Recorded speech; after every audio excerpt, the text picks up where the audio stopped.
prefix C against our name.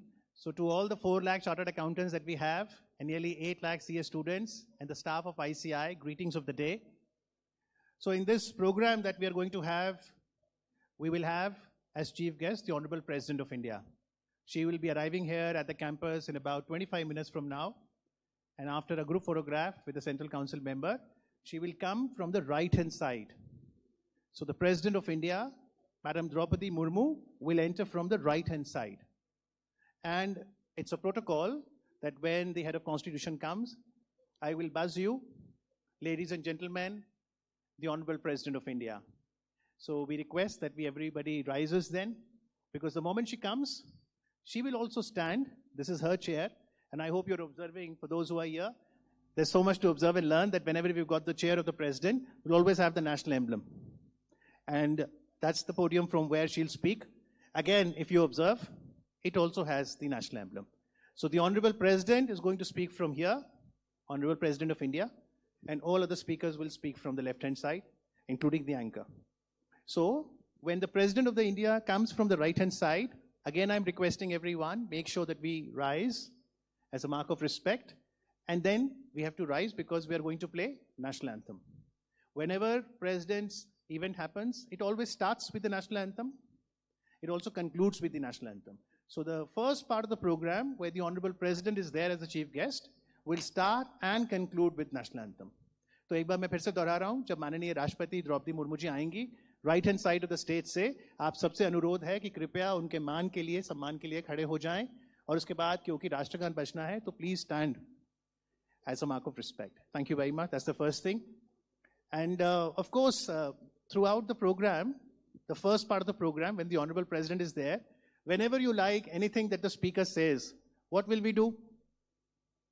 Yeah, make sure that the energy in the room reverberates and everyone across the globe knows that we are celebrating the festival of Chartered Accountancy Day. Let's see if we can all clap in unison once and create a positive energy right here.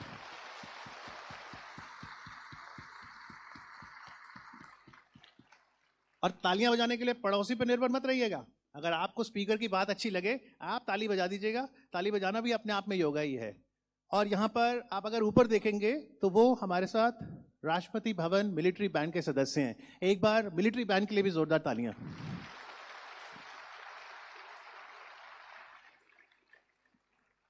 तो जो राष्ट्रगान होगा शुरुआत में, और माननीय राष्ट्रपति जब अगेन वहां से वापस जाएंगी, दोनों वक्त जो राष्ट्रगान होगा वो ये मिलिट्री बैंड ही बजाएंगे, जो कि राष्ट्रपति भवन से खासतौर पे आज हमारे साथ यहाँ पर जुड़े हैं. तो एक तो बात ये रही.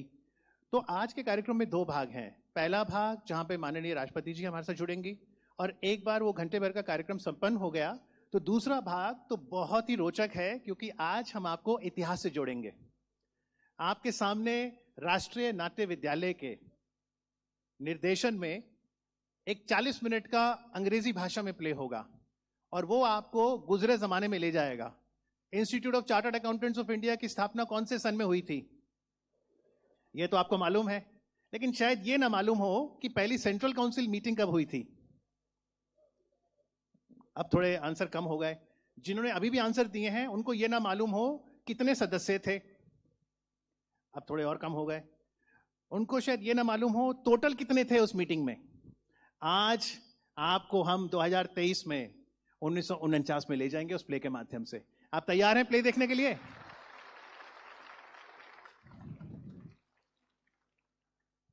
So, all the best. Enjoy the evening. Those were the certain protocol things that I wanted to share with you. I'm very sure that each one of us is going to enjoy as the evening unravels. Thank you very much for your patient listening. And now what we're going to show you is the unveiling of the new logo. कल मैं भी institute के headquarters में था, और सुबह वहाँ 10:30-11 बजे बिल्कुल उत्सव का माहौल था. लड्डू भी खाने को मिले, केक भी कटा, और बहुत ही खूबसूरत लोगो हमारे हेडक्वार्टर्स में है. अगर आपको मौका लगे, आप नहीं गए अब तक, तो जाकर वहाँ पर भी तस्वीर खिंचवाइएगा. नहीं तो बाहर बहुत अच्छे सेल्फी पॉइंट्स बने हैं, वहाँ पर भी फोटो जरूर लीजिएगा. और इतिहास भी वहाँ पर बहुत ही खूबसूरती से वॉल पर उकेरा गया है. तो अब जो आप वीडियो देखेंगे उसमें ये जो न्यू लोगो है, इसके बारे में आपको बताया जाएगा. अब देखिए कैसे ये एक ऑस्पिशियस कलश बना हुआ है. ये एक बहुत ही अच्छा सा कलश बना हुआ है जिसमें 7 और 5 75, और उसके बाद इंस्टीट्यूट का नाम, गरुड़ हमारा एम्बलम, और जो फाइनल लोगो जिसका अनवेलिंग कल हुआ था उसमें नीचे लिखा है 3 pillars of our profession: excellence, independence, integrity, and if I could add sustainability to that. So let's look at this film, and I'll be back in about 15 minutes from now. Thank you, everyone. Thank you.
It gives me immense pleasure to announce that the Institute of Chartered Accountants of India has decided to organize its first ever Global Professional Accountants Convention, GLOPAC, on the theme Connecting the Globe, Creating Value, on November 24th to 26th, 2023 at the Mahatma Mandir, Gandhinagar in India.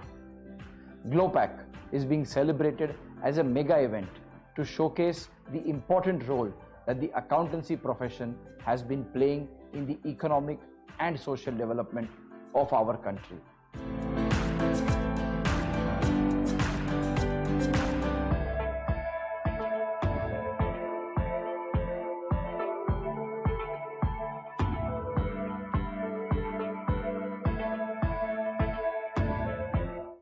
Globalization has made the world one village, and the services of chartered accountant are also available globally without any boundaries. The Institute of Chartered Accountants of India is also devoting significant efforts towards global networking. The convention shall be attended by more than 3,000 delegates from around 40 countries. I would like to extend a warm welcome to the fraternity on behalf of ICI to attend and participate in the first ever GLOPAC.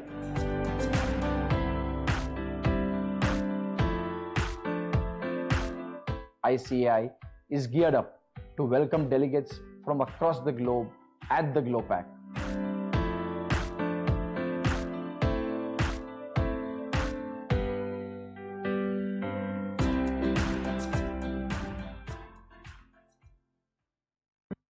ICAI, celebrating 75 years of trust. The Institute of Chartered Accountants of India was established on the 1st of July 1949, embarked on a journey to shape the future of the accounting profession in India. This year on 1st July, ICAI will be entering in 75th year of excellence. Over the past 75 years, it has grown into a revered institution thanks to our great leaders and torchbearers for their excellent efforts. From its humble beginnings, the ICAI has been built brick by brick, guided by the principle of independence, excellence and integrity. With each passing year, it has evolved to meet the ever-changing demands of the financial landscape, adapting its curriculum and standards to ensure that its members remain at the forefront of the profession. From just approximately 1,600 members and 2,000 students in 1949, ICAI has now grown to 3.8 lakhs members, more than 8 lakhs active students, 168 branches and presence in 78 global cities in 47 countries. To commemorate this significant milestone, ICAI have planned a series of engaging weekly activities throughout the year. The whole 75th year will observe a new activity every week, such as financial literacy drive, environmental sustainability, blood donation camp, marathon, walkathon, debates, quizzes, declarations, sports competitions, creative competitions and various other programs by Central Committee of ICAI. ICAI invites its members and students and people at large to be part of this celebration. Let this trust resonate the world war with a view of commitment to the highest standards of professionalism and ethics in work of ICAI's 75 years of journey. ICAI, celebrating 75 years of trust.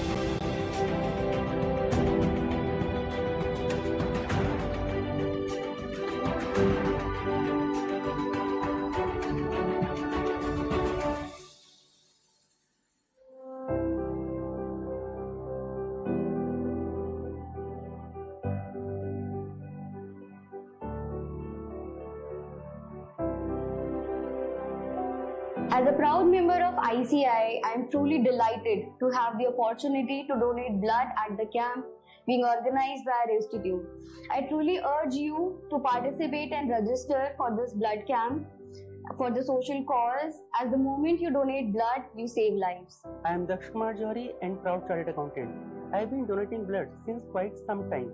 I strongly believe that donating blood is my way to contributing towards the society. I have pledged to donate blood at the blood donation camp organized by the ICAI. Have you? My name is Raman Arora. My brother is a proud CA. I have always seen him donating blood, as he deeply believes that the biggest happiness on this earth is saving a precious life. As Institute of Chartered Accountant of India is organizing a blood donation camp, I am so excited to donate the blood for the first time. I request the youngsters to register in the camp organized by ICAI. Come, let's join hands and save lives. Namaste, this is Akshita and I'm currently doing my articleship and I'm associated with ICAI. It gives me immense pleasure to donate blood at the blood donation camp organized by our institute. Blood donation is something which I hold very close to my heart and I would urge everyone to do the same. Start today by registering yourself at ICAI Blood Donation Camp. The Institute of Chartered Accountant of India is organizing a blood donation camp across its branches. As a proud daughter of a chartered accountant, I am elated to be a part of this mega event and contribute towards humanity and mankind. So this is our chance to make a difference and give back to society. So what are you waiting for? Take a pledge, donate blood.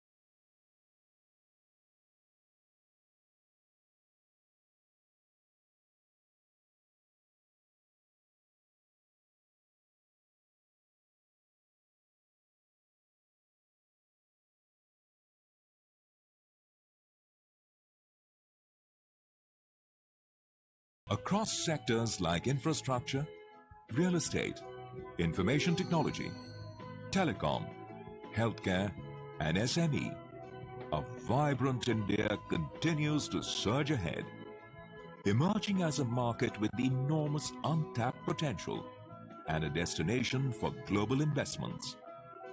As an integral part, words matter. Ideas drive change. And wisdom can transform the human action. These are the words, ideas, and wisdom that transformed profession of chartered accountancy over the years.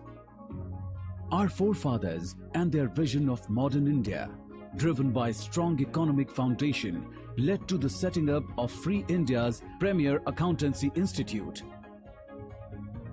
The Institute of Chartered Accountants of India, or ICAI, in the year 1949. From the past 70 years, ICAI and its members have followed the essence of its motto, Ya Esha Supteshu Jagarti, the person who is awake in those that sleep. As our nation's democracy was being shaped, the responsibility of shaping the future of accountancy profession, the strongest pillar of a robust economy, was entrusted to the forefathers of accountancy profession. They not only set the highest standards, but also paved the way for the generations to follow. And what followed thereafter, as they say, is history.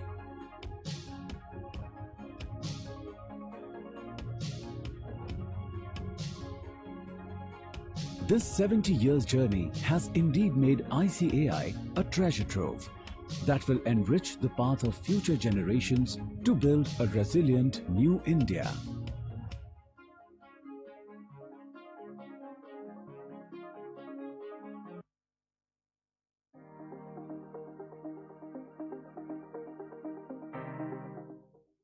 My dear professional colleagues, it is with great pleasure and pride that I extend my heartiest wishes on celebrations of the 75th year of the foundation of our great institute. Established in 1949, the institute has come a long way of excellence, which is full of new challenges every single day. In 75 years of journey, the institute has always remained a trusted partner of the government in policy making and implementing government schemes with the nation-first approach. ICAI has produced many exceptional professionals who are unfurling new horizons in different avenues. Our institute, which was formed even before the adoption of the Constitution, has been a witness to innumerable keynote events. Adaptation and dynamism have always been two main pillars of the institute's work, which has nurtured the profession in financial and non-financial sectors. As a partner in nation building, the institute will continue to contribute towards efficient functioning and affluence of the Indian economy by holding societal goals leading towards inclusive and sustainable growth. As we celebrate the 75th year of foundation of our great institution, these 75 years of trust reposed by society, I would like to say that we have a tradition of service and a legacy to carry forward. In this regard, it is my sincere urge to all my dear colleagues to scale the profession to new heights, encompassing the virtues of independence, integrity, and excellence. Jai Hind, Jai ICAI.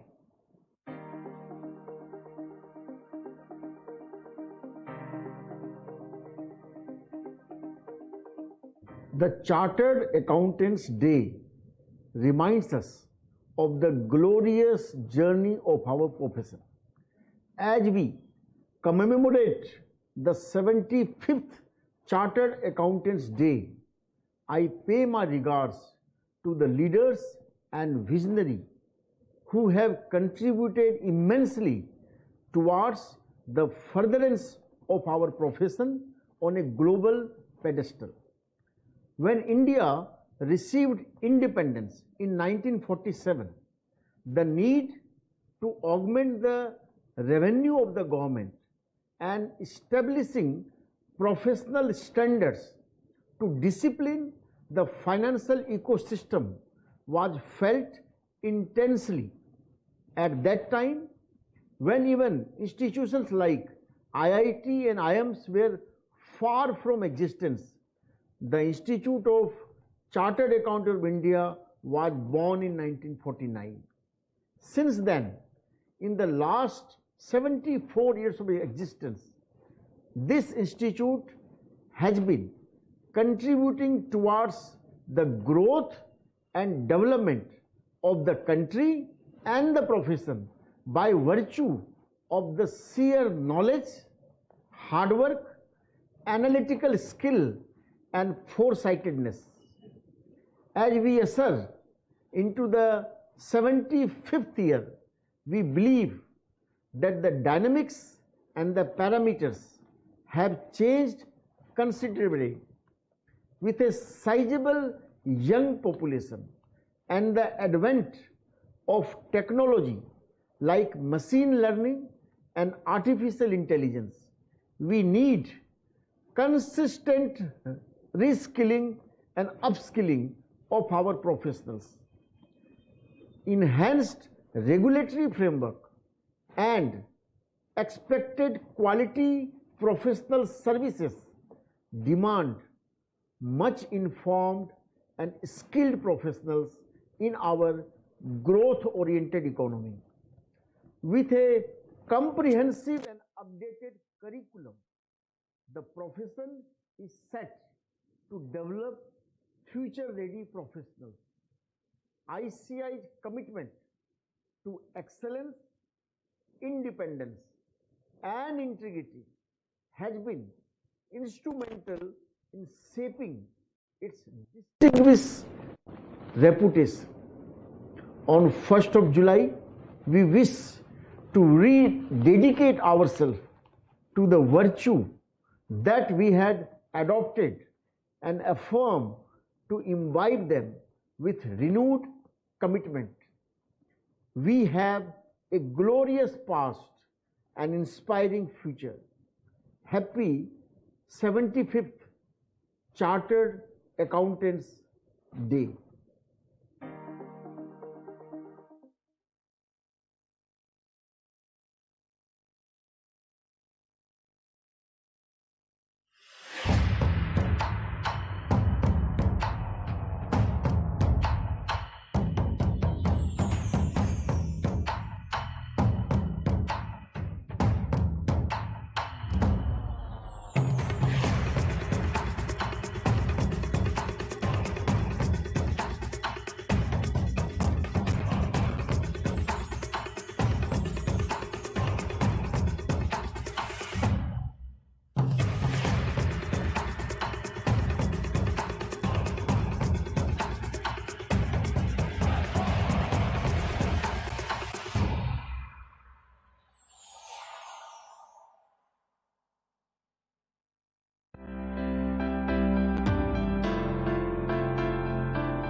It gives me immense pleasure to announce that the Institute of Chartered Accountants of India has decided to organize its first ever Global Professional Accountants Convention, GLOPAC, on the theme Connecting the Globe, Creating Value, on November 24th to 26th, 2023 at the Mahatma Mandir, Gandhinagar in India.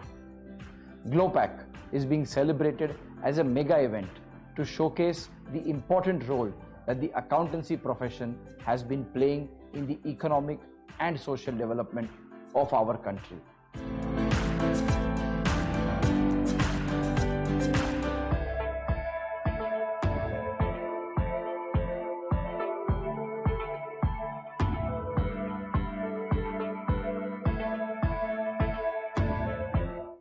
Globalization has made the world one village, and the services of chartered accountant are also available globally without any boundaries. The Institute of Chartered Accountants of India is also devoting significant efforts towards global networking. The convention shall be attended by more than 3,000 delegates from around 40 countries. I would like to extend a warm welcome to the fraternity on behalf of ICI to attend and participate in the first ever GLOPAC.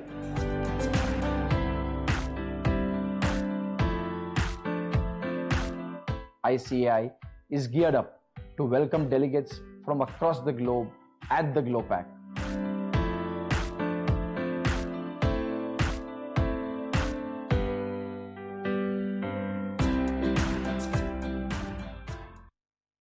ICAI, celebrating 75 years of trust.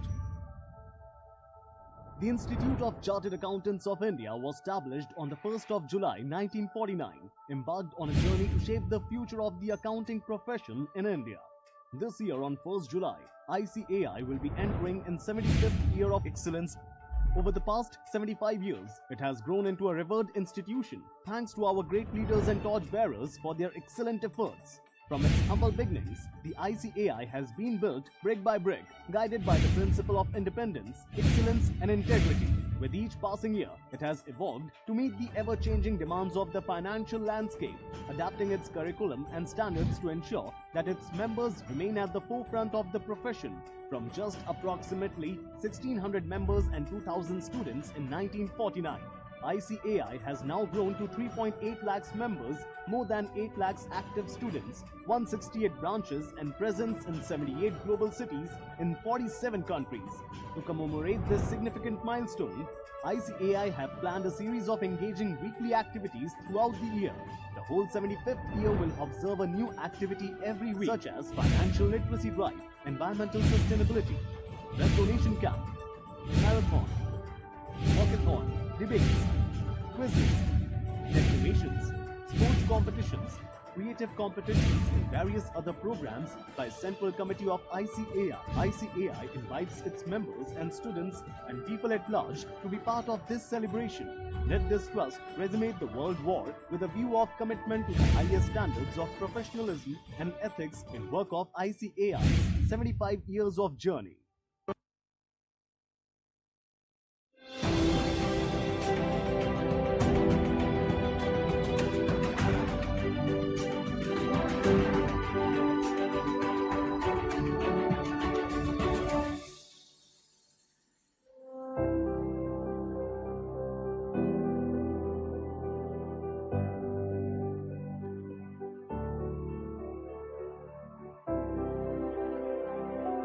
As a proud member of ICAI, I am truly delighted to have the opportunity to donate blood at the camp being organized by our institute. I truly urge you to participate and register for this blood camp for the social cause, as the moment you donate blood, you save lives. I am Daksh Kumar Johari and proud chartered accountant. I have been donating blood since quite some time. I strongly believe that donating blood is my way to contributing towards the society. I have pledged to donate blood at the blood donation camp organized by the ICAI. Have you? My name is Naman Arora. My brother is a proud CA. I have always seen him donating blood, as he deeply believes that the biggest happiness on this earth is saving a precious life. As Institute of Chartered Accountants of India is organizing a blood donation camp, I am so excited to donate the blood for the first time. I request the youngsters to register in the camp organized by ICAI. Come, let's join hands and save lives. Namaste, this is Akshita and I'm currently doing my articleship and I'm associated with ICAI. It gives me immense pleasure to donate blood at the blood donation camp organized by our institute. Blood donation is something which I hold very close to my heart and I would urge everyone to do the same. Start today by registering yourself at ICAI Blood Donation Camp. The Institute of Chartered Accountants of India is organizing a blood donation camp across its branches. As a proud daughter of a chartered accountant, I am elated to be a part of this mega event and contribute towards humanity and mankind. So this is our chance to make a difference and give back to society. So what are you waiting for? Take a pledge, donate blood.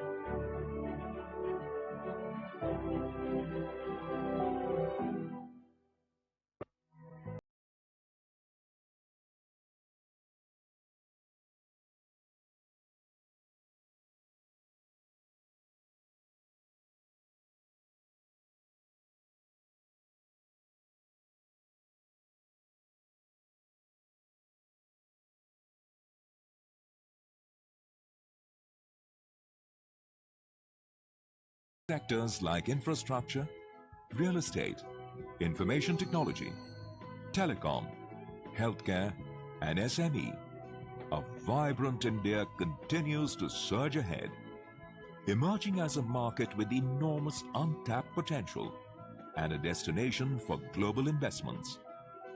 As an integral part of this growth story, the role of chartered accountants has expanded to a wider canvas. A role that is cross-functional, multidimensional, and multifaceted. The cornerstone of this profession was laid in 1949 by an Act of Parliament with the establishment of a statutory body called the Institute of Chartered Accountants of India, or the ICAI. The ICAI plays a pivotal role as partner in nation building by assisting and strengthening the financial system in different tiers of government, suggesting measures for boosting economic growth, tackling challenges being faced by key sectors of the economy, leveraging financial services sector, providing training to the officials at center and state levels in professional areas, educating investors on the nuances of the capital market, and much more. The ICAI curriculum is aptly designed by combining education, training system value-added soft skills, and personality development to produce globally competitive accounting professionals. Expanding knowledge resources, creating talent pools, nurturing young professionals. Over the years, the ICAI has played a pivotal role in formulating and implementing a host of academic initiatives aimed at keeping chartered accountants on the leading edge of business and industry. ICAI has been making ongoing contribution to quality assurance through disciplinary, peer review, and financial reporting review. These are aimed at ensuring and enhancing the quality of audit and assurance services offered by chartered accountants. ICAI is also playing an increasingly proactive role on the international front and has signed MOUs and MRAs with various accounting bodies, which entails working in tandem with each other to provide synergy. ICAI is the founder member of IFAC, CAPA, SAFA, and IN, and its members hold important positions on the boards and committees of these organizations. As India integrates with the global economy, the ICAI is playing a key role in updating Indian professionals and businesses by providing education, knowledge resources, and practical guidelines in the relevant areas. The ICAI has been constantly formulating new accounting standards as well as revising the existing ones, with the objective to bring the Indian accounting standards in line with the international accounting standards. This has a far-reaching impact on business reporting and holds enormous benefits for capital markets and the investor community.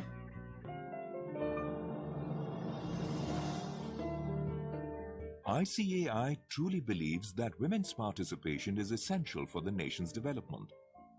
They have the qualities of dedication, consistency, hard work, and honesty, which are the need of the hour. Education is one of the most important means of empowering women with the knowledge, skills, and self-confidence necessary to participate fully in the development process. ICAI offers equal opportunities to women, and this is evident from the fact that year after year, top positions in CA examinations are being secured by female students. Creating benchmarks, raising standards, sharing knowledge, evolving solutions, nurturing a new generation of professionals, participating in the writing of India's success story. The ICAI moves ahead ceaselessly, working towards a brighter tomorrow. Institute of Chartered Accountants of India, a charter for excellence.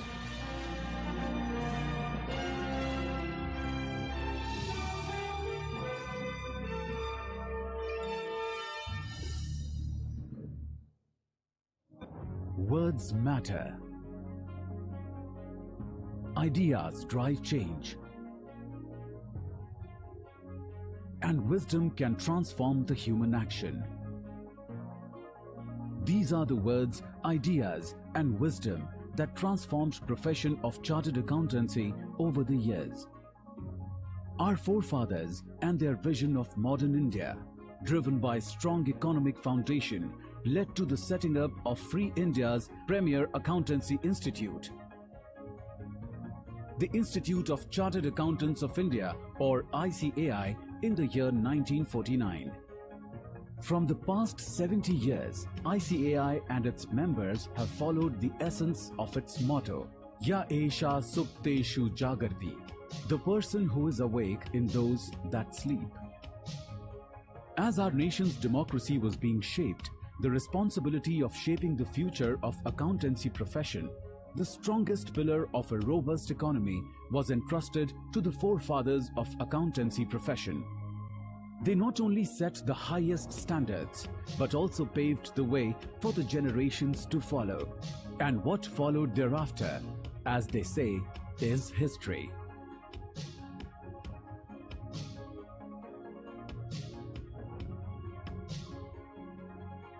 This 70 years journey has indeed made ICAI a treasure trove that will enrich the path of future generations to build a resilient new India.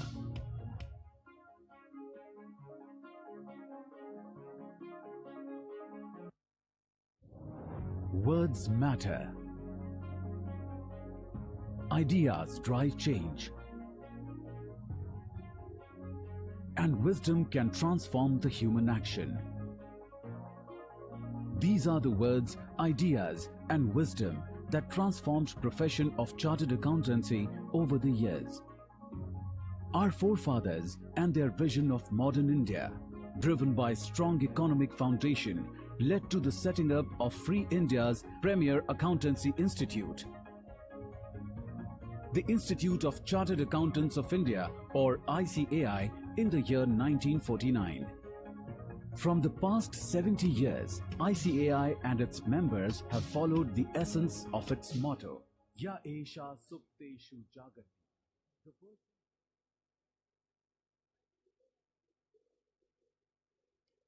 Please welcome the Honorable President of ICAI, CA Aniket Sunil Talati. Please welcome the special guest for today's function, Honorable Minister Sri Rao Inderjeet Singh.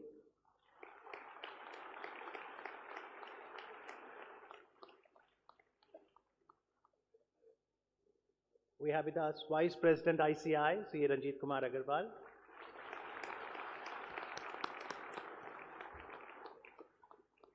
CA Devashish Mitra, immediate past President ICAI.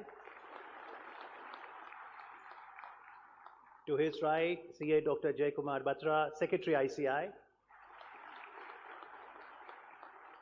And closest to me, CA Gaurav Garg, Chairman NIRC ICAI.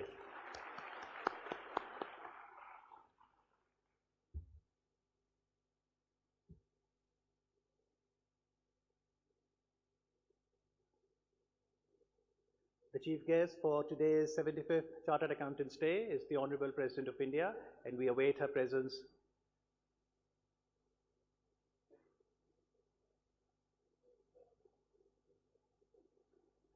Honorable President of India, ladies and gentlemen.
देवियों और सज्जनों, भारत की माननीय राष्ट्रपति,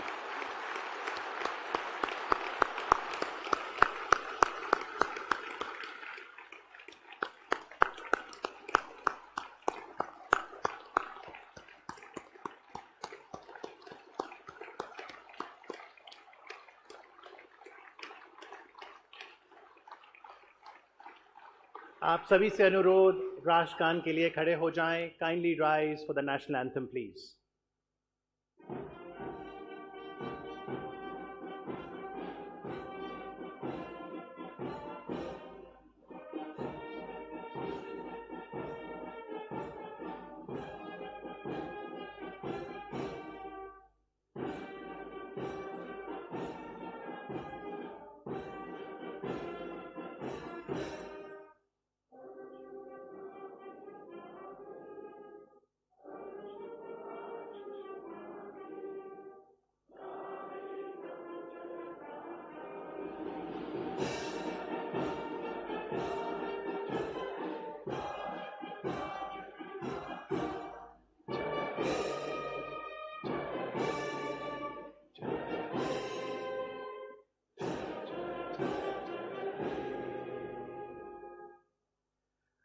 धन्यवाद। आप सभी को चार्टर्ड अकाउंटेंट दिवस की हार्दिक शुभकामनाएं। Happy CA day. 1 जुलाई 2023 आज की तारीख विशेष। इस अवसर पर आज के समारोह की मुख्य अतिथि हैं माननीय राष्ट्रपति Shrimati Draupadi Murmu,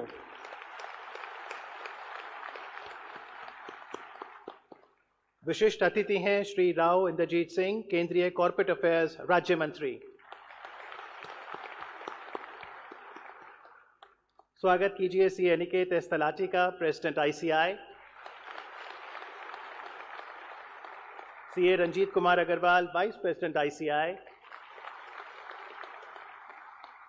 CA doctor Debashish Mitra, immediate past president ICI. CA doctor Jay Kumar Batra, सचिव आईसीआई। और CA Gaurav Garg, chairman NIRC of ICI. राष्ट्रपति जी से निवेदन है, दीप प्रज्वलित कर आज के समारोह का शुभारंभ करें।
आप सभी का बहुत बहुत आभार।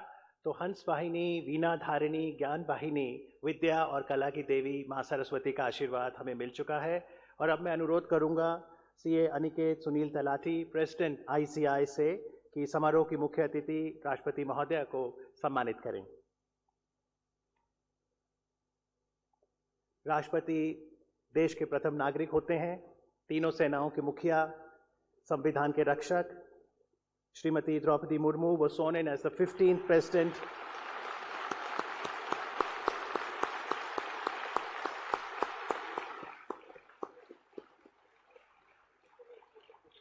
born in a Santali tribal family on 20th June 1958 in Odisha.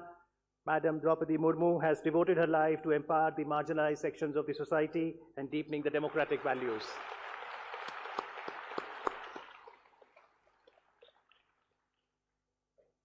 पिछहत्तरवें chartered accountant दिवस पर आपकी गरिमामय उपस्थिति के लिए माननीय राष्ट्रपति महोदया, आपका बहुत बहुत आभार।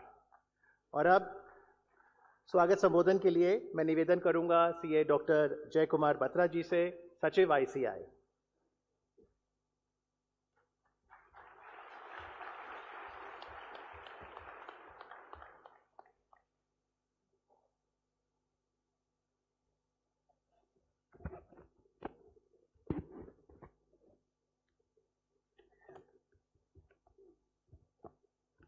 मातृ देवो भव, पितृ देवो भव, आचार्य देवो भव, अतिथि देवो भव।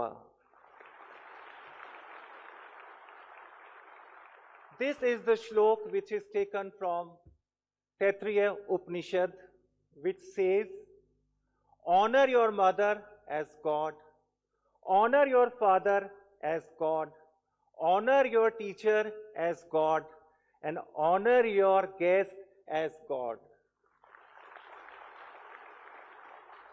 With this word, following the tradition of culture, ethos, ethics, values of our great country India, on behalf of the world's largest professional accounting body, I would like to extend a very hearty warm welcome to our most valued invited chief guest, the First Citizen of India, President of India, Draupadi Murmu ji.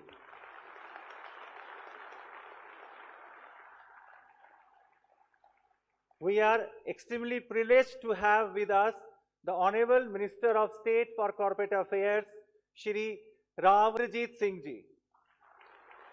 We welcome you, sir. I have the honor to welcome our Honorable President, CA Aniket Sunil Talati ji. I also extend my warm welcome to the Honorable Vice President of ICI, CA Ranjit Kumar Angarwal ji. Sir, presence of both of you on the dais is always a source of motivation for all of us. I also extend my warm welcome to our immediate past president, CA Dr. Devashish Mitra ji, who always says work in team, which is always better. I also welcome CA Gaurav Garg ji, the chairman, and IRC.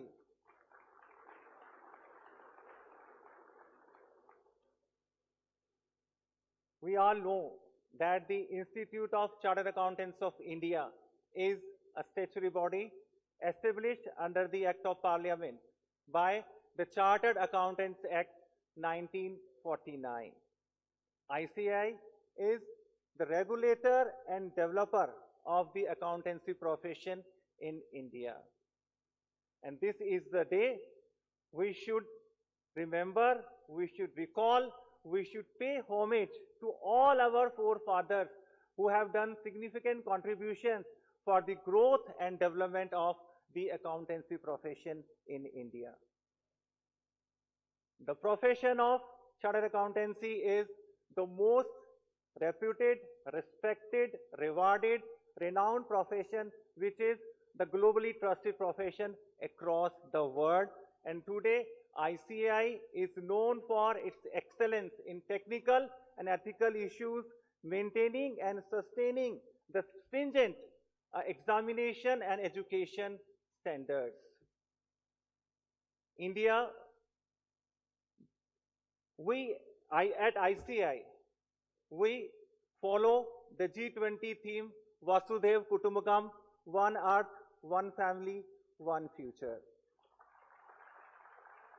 And it marks the Amrit Kal, beginning from the 75th anniversary of India's independence from 15th August 2022, and it will lead to the centenary of India's independence, hoping for the prosperous, inclusive, developed society, making India Atmanirbhar Bharat, the Vishwa Guru Bharat. And I think the chartered accountants will give their maximum contributions toward the economic development of the country. Like this, in ICI, I follow your ICI, my ICI, our ICI, one ICI, new ICI, with our ICI, my ICI, one ICI, new ICI, with excellence, ethics, independence, integrity, innovation, intelligence, strategy, sustainability, technology, transparency, trust, and transformation. And I'm very sure the ICI will continue to be the custodian of the public interest and national welfare as a partner in nation building. And with these words, I welcome all the dignitaries on the dais, Honorable President of India, Honorable Minister of State for President ICI, Vice President ICI, immediate past President, Chairman NIRC, all distinguished Central Council members, all distinguished Regional Council members, the Chairman of the Regional Councils, all government nominees which are here to be a part of this momentous occasion. I also welcome all our past presidents and past council members, all officials, senior officials from the office of Honorable President of India, Ministry of Corporate Affairs, other statutory and regulatory bodies, professional institutions under the Ministry of Corporate Affairs, representative from the media, and all my students, other members who are here to be part of this joyous moment occasion, and all those who are also witnessing this ceremony through virtual mode. With these words, I welcome you all to this joyous occasion of 75th Chartered Accountants Day. Thank you very much.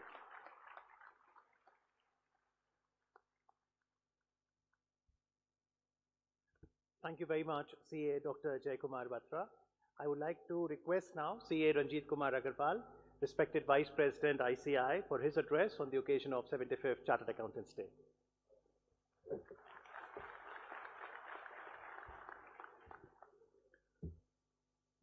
विश्व के सबसे बड़े लोकतंत्र भारत की राष्ट्रपति महोदया,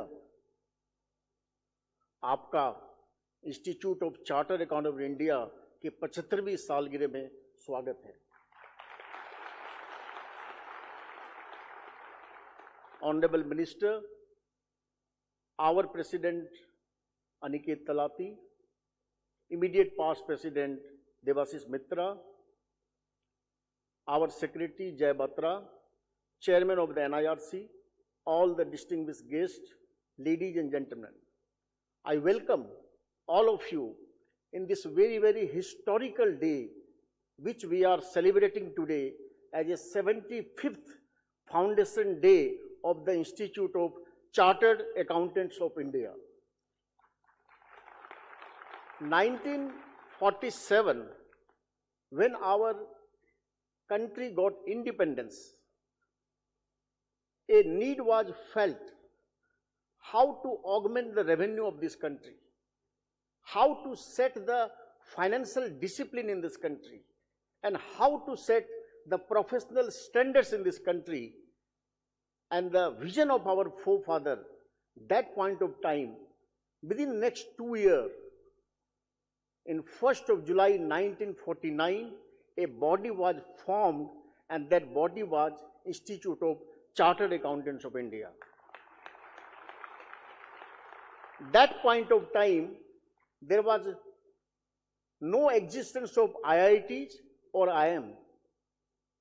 And the kind of sheer knowledge these professionals have the forefather thought, the Institute of Chartered Accountant India, the chartered accountant of this country can guide the independent India into the growth and development of this country. And on 15th of August 1949, the institute felt what should be the vision of this institute, what should be the logo of this institute. And one of our members approached Rishi Aurobindo, and Rishi Aurobindo gave the emblem which you can see today.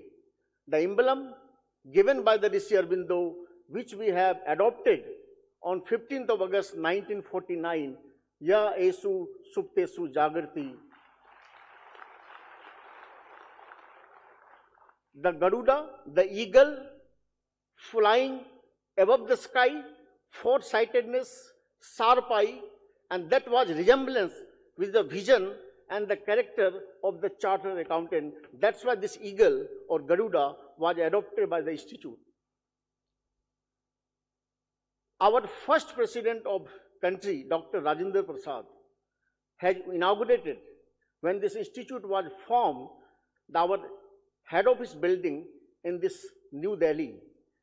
And after the first president of India inaugurated the ICI building, after this, there are 5 presidents of India has graced the podium of this institute. And today, the person who is here, the person is the first president of India who was born in independent India, second women president of India, coming from the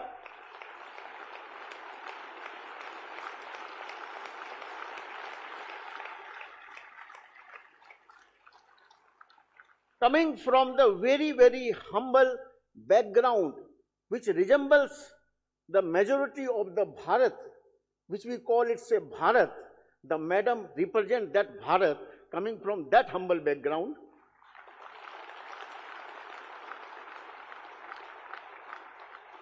And the madam has connection with the commerce also.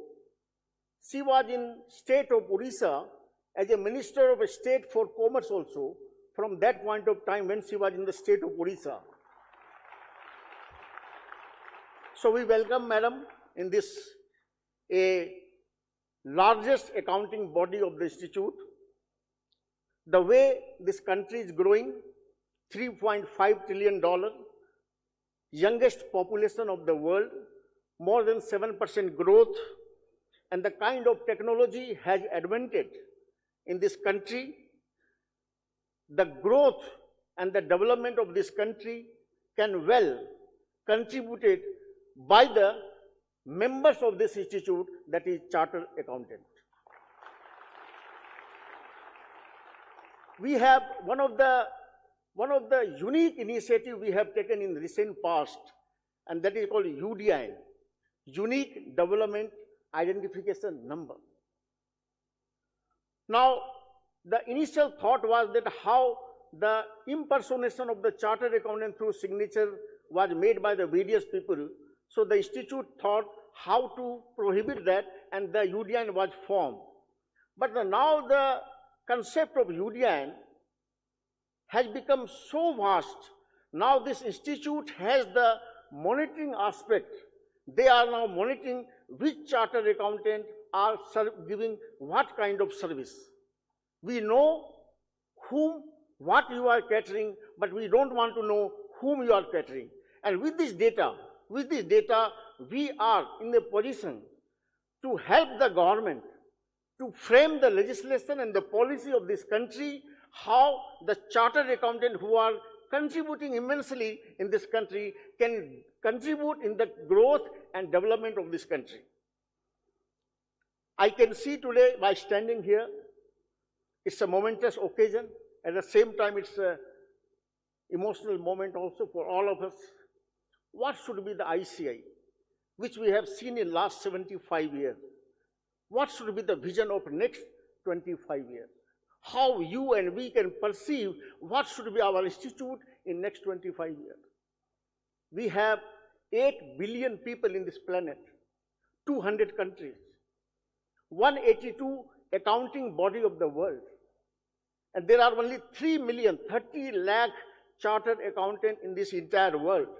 And we, as an institute, are 14%, 14% of this 3 million chartered accountants of this world. So the kind of young population we have, the vision of this institute, I can perceive the hard work, the young population, and the kind of commitment the Indian people have. I can foresee this institute in next 25 years can lead the entire accounting profession of the world. I have only 3 things to say: quality, credibility, and consistency. These are the 3 virtues we are working in last 75 years, and with this same virtue, we want to work for next 25 years. And by standing here, I want to see this institute when I will not be there. When my son asks somebody, what was your father? So he should say proudly, my father was the member of the Institute of Chartered Accountants of India. Thank you very much. Jai Hind, Jai As.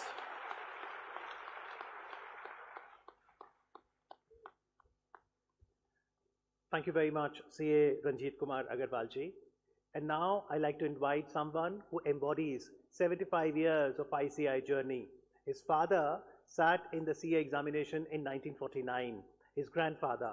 His father served as the president of the institute, and now he is the 3rd generation under whose leadership ICI is growing from strength to strength. Please welcome CA Aniket Sunil Talati.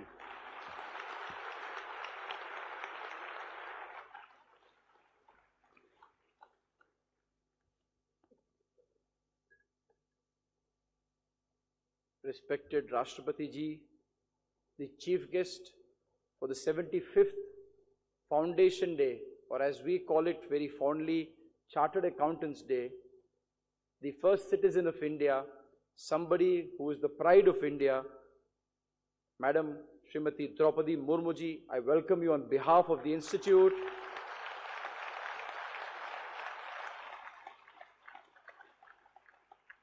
And thank you so much for gracing this occasion. The guest of honor, the Honorable Union Minister of State in the Ministry of Corporate Affairs, Shri Rao Inderjit Singh ji. Sir, thank you for gracing this occasion also. The Ministry of Corporate Affairs is the parent ministry for the Institute, and we function under the administrative control of the Ministry of Corporate Affairs, and it's wonderful to have your patronage on this historic day. The Honorable Vice President of the Institute, C. Ranjit Kumar Agarwal ji, the immediate past President, Debashish Mitra ji, galaxy of past presidents who are seated here, the Chairman of NIRC, Secretary ICI, my colleagues in the Council who had the opportunity to introduce Honorable Madam with just before we entered this hall, and the Central Council truly represents mini India. We have council members from the north till all the way down in Chennai, Karnataka, Hyderabad and Visakhapatnam, from west in Gujarat, from Baroda and Ahmedabad, right up to the east in Guwahati, and all the Central Council members join in this historic celebration, so I welcome all of them. The regional council members in all 5 regions who are watching this program live. 168 branches, yes, that is the size of the institute today, 168 branches across India, 80 overseas chapters and representative offices who are equally excited, Madam, to hear your address and motivation for the profession of chartered accountancy. To all the dignitaries who are off the dais, officials from the President's office, from the MCA, invited guests, ladies and gentlemen, it's a matter of honor and privilege for me to address on this momentous occasion of the 75th Foundation Day of the Institute. And yes, it's a matter of personal reflection for me, as was rightly mentioned, as my journey with the Institute, though my age is not 75, but the history which started with the grandfather giving the first exam in 1949, the very first examination as it was called, happened to come all India first. served the council for 9 years, and then of course, father was the president in 2007, and today I think destiny has been truly kind to me that I got the opportunity to preside over this council, which is one of the finest councils in the history, the 25th council of the Institute, and representing, Madam, today, close to 4 lakh chartered accountants and over 8 lakh active students. So, Madam, on behalf of the 12 lakh family of CA and CA pursuing students, thank you for gracing us. As was mentioned, the Institute of Chartered Accountants of India was established in the year 1949. The Act was passed by the Constituent Assembly on 9th of April 1949. It received the assent of the Governor General on 1st of May 1949 and was constituted on 1st of July 1949 as an autonomous body to regulate the profession of chartered accountancy. Our journey has been a testament of our growth. Our presence today has expanded from, Madam, 1,600 members who joined the Institute in 1949. And by the end of the year, there were close to 2,000 students pursuing chartered accountancy. And today, what I'm delighted to mention to you, to the Honorable Guest of Honor and the entire membership, is that back then, our membership and student came from a few hundred zip codes or postal codes or PIN codes as we call them. And today, as I address you on 1st of July 2023, I am delighted to mention that we have students and members from close to 17,000 zip codes in this country, 17,000 out of the 19,000 postal codes. And Madam, therefore, this is one single profession. Because of the reach that it has across the India, every student in any part of the country can pursue his dream to become a chartered accountant. It is still, very proudly I can say, one of the most affordable professional courses in the world. And even today, when a girl or a boy qualifies and becomes a chartered accountant, the parents cry unconsolably because they know for a fact that the destiny of not just their child, but their entire family is going to change forever by getting this degree of chartered accountancy. And Honorable Madam, I'm delighted to mention to you that today we had the council meeting, and in that we have released a policy that the council has determined to implement in the next 2 years. That though we have presence in more than 300 districts of India, through our branches, regional councils, study circles, study chapters, and study groups, it is the aim and the commitment of this council that in the next 2 years, Madam, we will have a reading room facility in all 700 districts of India. That is the resolution we have taken.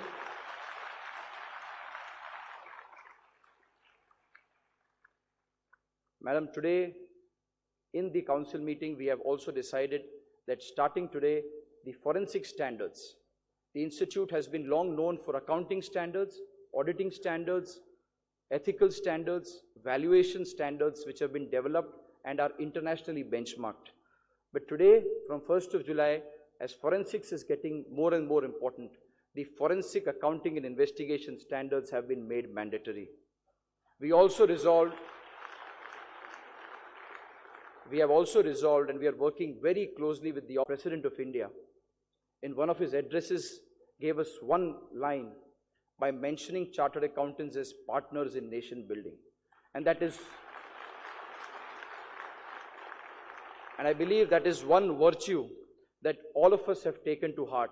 And it is with this intention, Madam, that we carry out activities not just for membership and students, but we carry out a finance and tax literacy drive, Vittiya Gyan ICI Ka Abhiyan, where we try and educate the common man about the importance of finance and tax, and especially with digital transactions and digital form of payment gaining so much traction. I believe it is incumbent upon all of us as professionals to make sure that the society and the general public are not in any way disharmed or disadvantaged by this and made a victim by some people who have some unintended causes. And therefore, because of this, we have the finance and tax literacy drive. We also, Madam, promote the MSME. And last year, as it was 75th year of India's independence, Azadi Ka Amrit Mahotsav, we decided that for 75 days, through 75 cities, traversing 22,000 kilometers, we ran a MSME Yatra.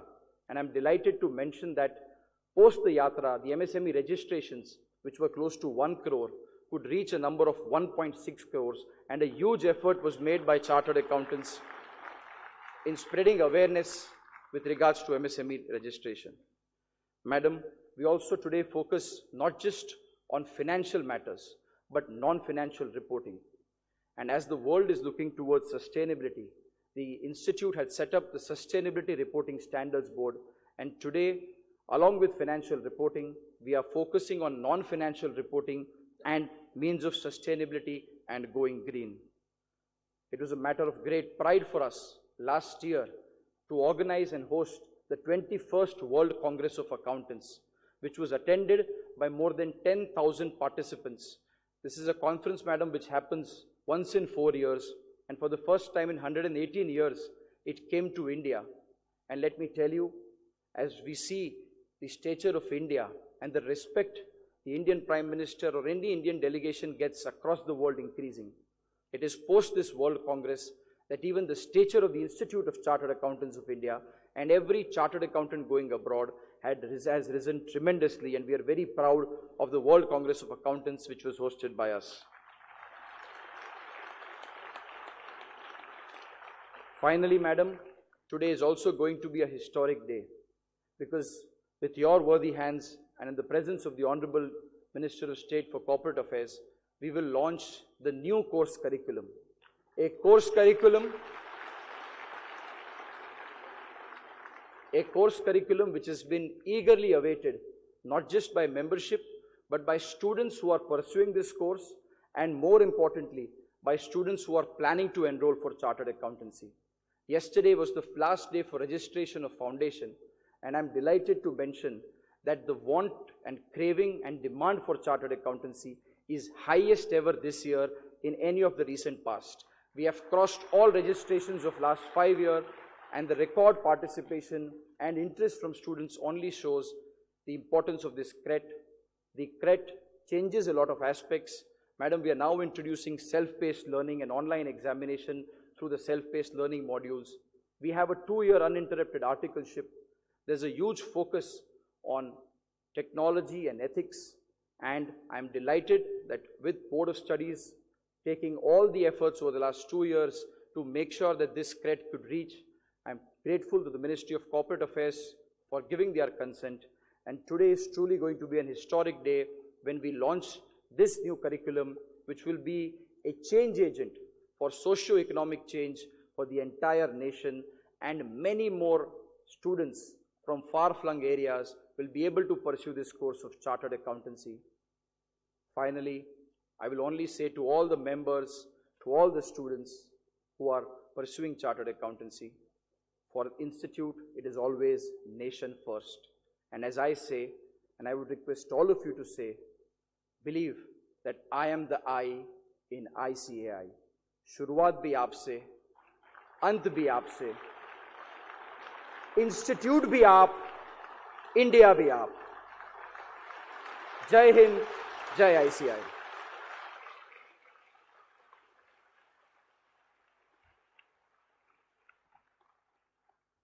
Thank you very much, CA Aniket Sunil Tarathi, President, Institute of Chartered Accountants of India, for your inspiring words. National education policy 2020 की बात करें तो वो इस बात पे बल देती है कि लर्निंग जॉयफुल होनी चाहिए, स्किल डेवलपमेंट होना चाहिए, क्षेत्रीय भाषाओं को बढ़ावा मिले, टेक्नोलॉजी को लेवरेज करें ताकि सभी विद्यार्थियों का सर्वांगीण विकास हो. और राष्ट्रीय शिक्षा नीति के इन तमाम पहलुओं को अपनाते हुए ICAI आज 75वें चार्टर्ड अकाउंटेंट दिवस के शुभ अवसर पर अपनी नई एजुकेशन और ट्रेनिंग स्कीम को लॉन्च कर रहा है. मैं गुजारिश करूंगा श्री राव इंद्रजीत सिंह से, माननीय केंद्रीय कॉर्पोरेट अफेयर्स राज्य मंत्री और साथ ही प्रेसिडेंट ICAI से, कि आप एजुकेशन और ट्रेनिंग स्कीम को लॉन्च करें. इस ब्रोशर का अनावरण करके इसकी पहली कॉपी राष्ट्रपति महोदया को भेंट करें. It truly is a momentous occasion as we're all set to launch the new education and training scheme of ICI. As President ICI said, we are all eagerly awaiting for this.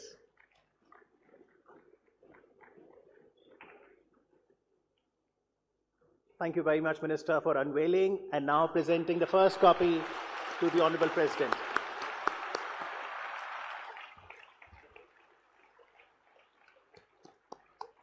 Congratulations. So on 1st of July 2023, the new education and training scheme of the Institute of Chartered Accountants of India stands launched.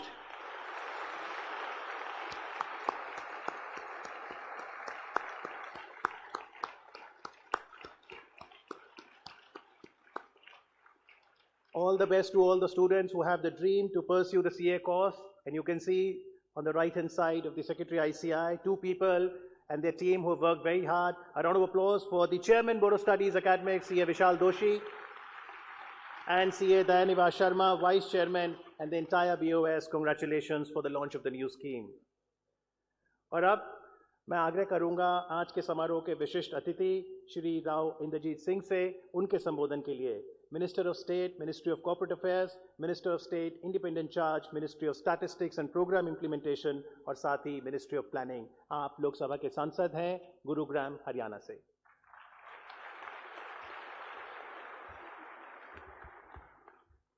Your Excellency, Right Honorable President of India, Srimati Draupadi Murmu ji, President of ICA, Ankit Sunil Talati ji, Vice President of ICA, Ranjit Kumar Agarwal ji, past presidents, dignitaries on the dais, members of the CA fraternity, ladies and gentlemen.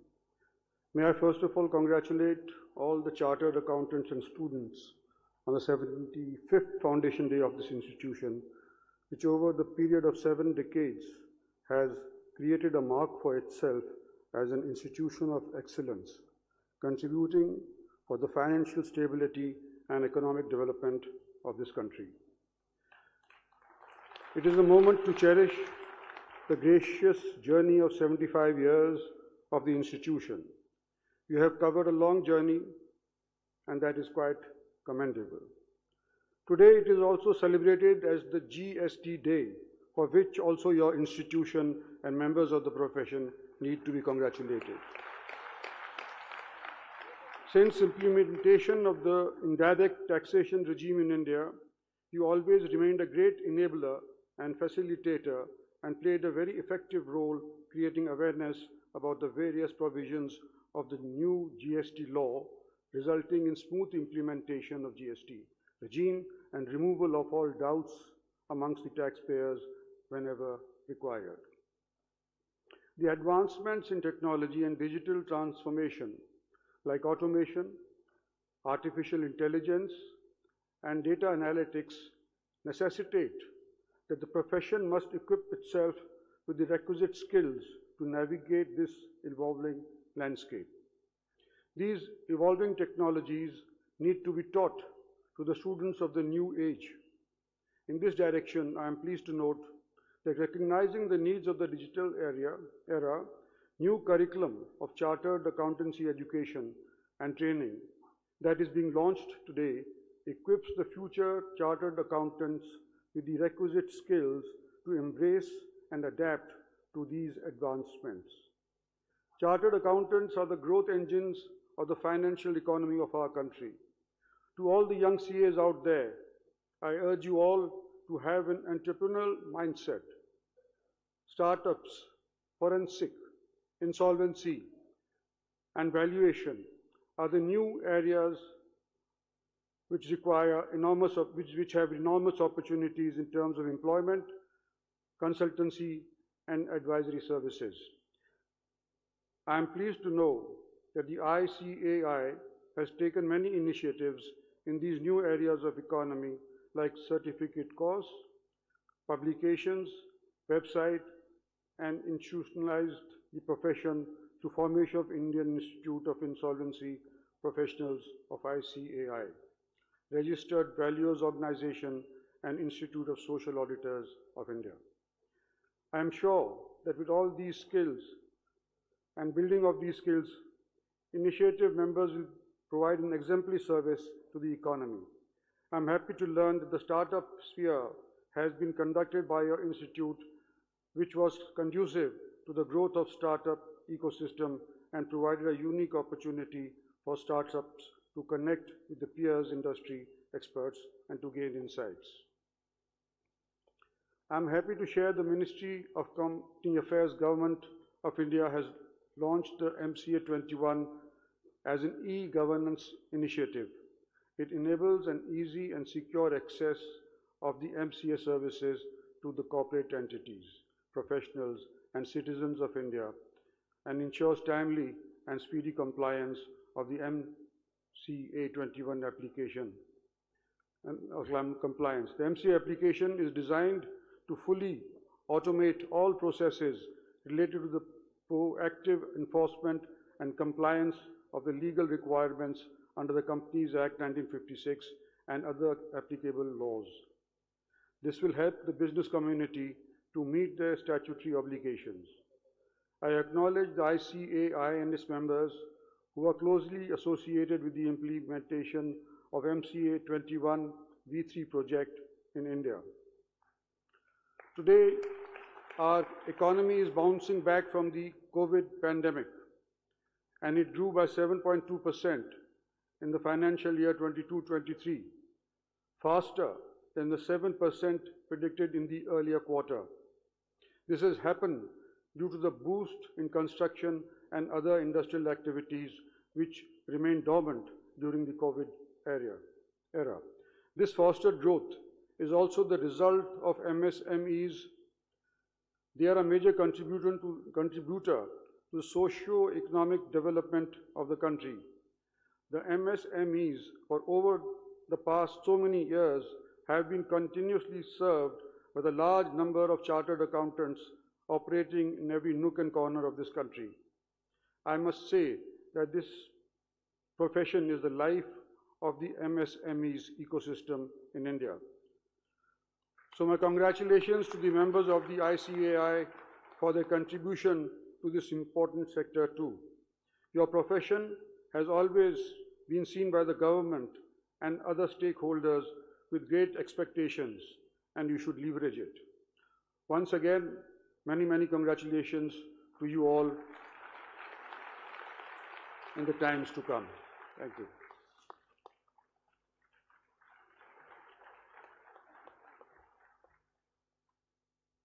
Thank you very much, Honorable Minister Sri Rao Inderjeet Singh, for your guidance and best wishes, and also for unveiling the brochure on the new scheme of education and training. We now present a short video which will tell us more about the new features of this scheme.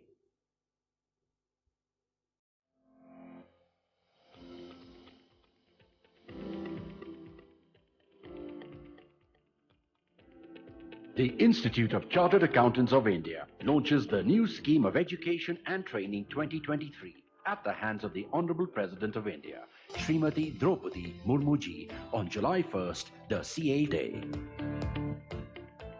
This day also marks the start of the year-long celebrations of ICAI's 75 years of establishment. The unique features of the new scheme include ethics and technology in all core subjects at the final level, multidisciplinary subjects and specialization, redefined curriculum with 6 papers each at the intermediate and final levels, 2 years of uninterrupted practical training, experiential learning with self-paced online modules, focus on strategic decision-making for providing business solutions, emphasis on emerging technologies training, 30% MCQ-based examination at the intermediate and final levels, recognition as Business Accounting Associate, country-specific international curriculum and training. The new scheme is in alignment with the National Education Policy 2020 and international education standards. The new scheme opens the doors to international practical and industrial training and country-specific curriculum. The new CA curriculum is aimed to make future and market-ready professionals with an enhanced emphasis on soft skills and information technology training with a sandbox approach for experiential learning. The first foundation exam under the new scheme will be held in June 2024. The first intermediate and final exams under the new scheme will be held in May 2024. With the new scheme, ICAI's Chartered Accountancy curriculum is going global. Come join us as ICAI redefines Chartered Accountancy education to scale new horizons of success.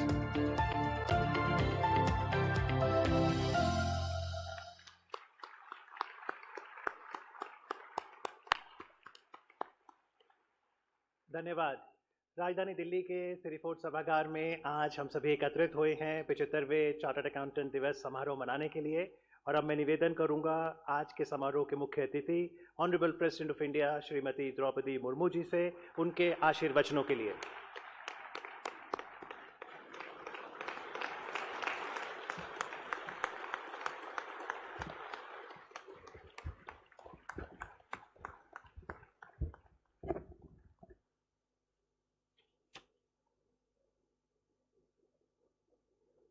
The institute of chartered accounts of India की स्थापना की 75वें वर्ष का अवसर पर उपस्थित केंद्र सरकार में कॉरपोरेट मामले के राज्य मंत्री राव इंद्रजीत सिंह जी, आईसीए के अध्यक्ष श्री अनिकेत सुनील तलाटी जी, मंच पर आसीन आईसीएआई के अन्य पदाधिकारीगण, chartered accountants, members of ICAI, students of chartered accountancy course, देवियों और सज्जन। आईसीएआई के 75वें स्थापना दिवस के अवसर पर आप सभी के साथ जुड़कर मुझे खुशी हो रही है। ये वास्तव में सुखद है कि आपका ये उत्सव देश की गौरवशाली यात्रा के साथ भी जुड़ा है। आप सब आज़ादी के 75 वर्ष पूरी होने के उपलक्ष्य में आयोजित आज़ादी का अमृत महोत्सव के दौरान ये स्थापना दिवस मना रहे हैं। ये न केवल सीए समुदाय के लिए बल्कि देश के संपूर्ण अकाउंटिंग और ऑडिटिंग पेशों के लिए एक विशेष दिन है। 75वें स्थापना दिवस के उपलक्ष्य में आपने विभिन्न आयोजन के लिए जो भारत को एक मजबूत राष्ट्र बनाने के प्रति आपकी प्रतिबद्धता को दर्शाता है। आज जब आईसीएआई का स्थापना दिवस मनाया जा रहा है, मैं स्पष्ट रूप से आप सबको व्यवसाय क्षेत्र के एक ऐसे मजबूत स्तंभ के रूप में देखती हूँ जिससे सुशासन को बल मिलता है।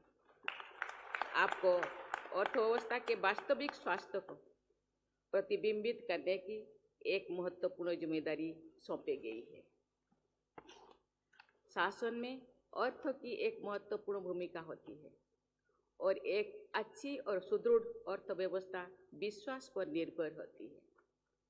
विश्वास एक ऐसा शब्द है जिसमें निहित है समर्पण, ईमानदारी, नैतिकता और कर्तव्य के लिए प्रतिबद्धता। आप सब एक कठिन शिक्षा और कड़े प्रशिक्षण के बाद चार्टर्ड अकाउंटेंट बनते हैं। मुझे बताया गया है कि देश में इस समय लगभग 3.5 लाख से ज़्यादा चार्टर्ड अकाउंटेंट्स हैं। इसमें विशेष प्रसन्नता की इस बात है कि दिनों दिन इस व्यवसाय में महिलाओं का प्रतिशत बढ़ता जा रहा है।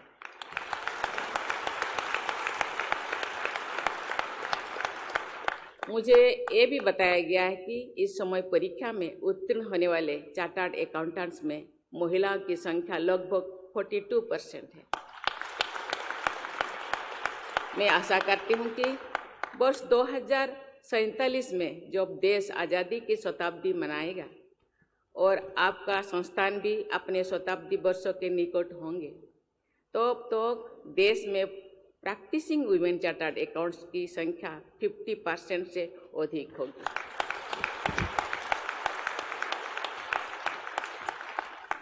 आप सब भी मानेंगे कि महिलाएं सामान्यतः कुशल फाइनेंस मैनेजर या अकाउंटेंट होती है।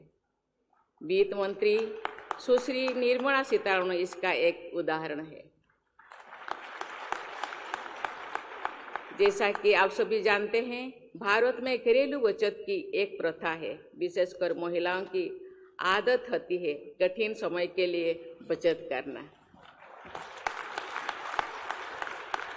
एक खुशी की बात है कि महिलाओं के लिए ICAI ने वित्तीय और कर साक्षरता अभियान शुरू किया है। अनैतिक तत्व द्वारा गरीब और भोले लोगों को बचत पर अधिक ब्याज का लालच देकर धोखा दिया जाता है। आपका अभियान उनके इस तरह की धोखाधड़ी से बचाएगा। ऐसे लोगों की बचत का संरक्षण और संवर्धन करना भी आप सबका सामाजिक दायित्व है। मेरा ध्यान ICAI के विजन 2030 के स्टेटमेंट की ओर गया। आपने इसमें कई महत्वपूर्ण बिंदुओं को उठाया है। अंतर्राष्ट्रीय मानक पारदर्शिता तथा नैतिकता की कसौटी पर आपने अपने व्यवसाय को मजबूत बनाने का संकल्प लिया है। ये एक सार्थक प्रयास है। इसके साथ ही अपने cutting edge research and development को प्रोत्साहित करने का भी रास्ता अपनाया है, जिससे चार्टर्ड अकाउंटेंट्स को प्रोत्साहित करने का भी रास्ता अपनाया है, जिससे चार्टर्ड अकाउंट्स तेज गति से ही हो रहे बदलाव को अपने व्यवसाय में समाहित कर रहे हैं।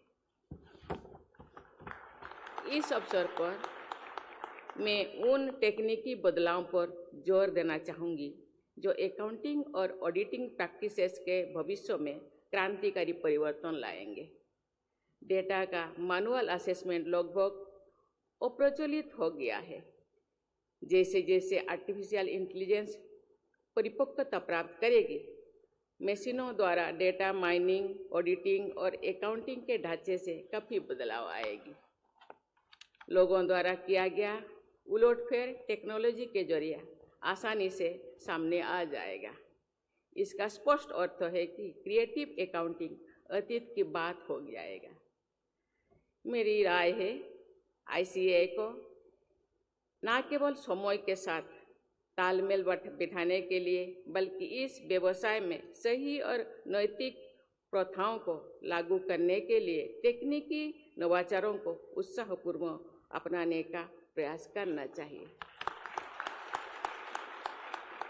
देवियों और स्वजनों, मुझे बताया गया है कि ICAI ने यूडीन यानी यूनिक डॉक्यूमेंट आइडेंटिफिकेशन नंबर की शुरुआत की है। इसके जरिए चार्टर्ड अकाउंट्स के प्रमाण पत्रों का सत्यायन हो रहा है। जैसा आप स्वयं जानते हैं कि आपके सर्टिफिकेशन का बहुत महत्व होता है। आपके हस्ताक्षर और प्रमाण पत्रों को देखकर देश के छोटे बड़े निवेशक अपने निवेश का निर्णय लेते हैं। गलत सत्यापन न सिर्फ लोगों के निवेश को डुबाता है, बल्कि लाखों घरों के सपनों को भी तोड़ देता है। इसीलिए आपके व्यवसाय में प्रामाणिकता की बहुत आवश्यकता है। मुझे खुशी है कि आपकी यूडीन के जरिए ये सार्थक प्रयास शुरू किया गया है।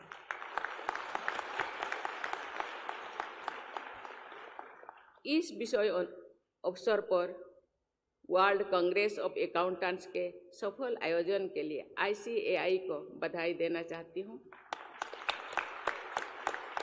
उसे ओलंपिक्स ऑफ अकाउंटेंसी प्रोफेशन के नाम से भी जाना जाता है।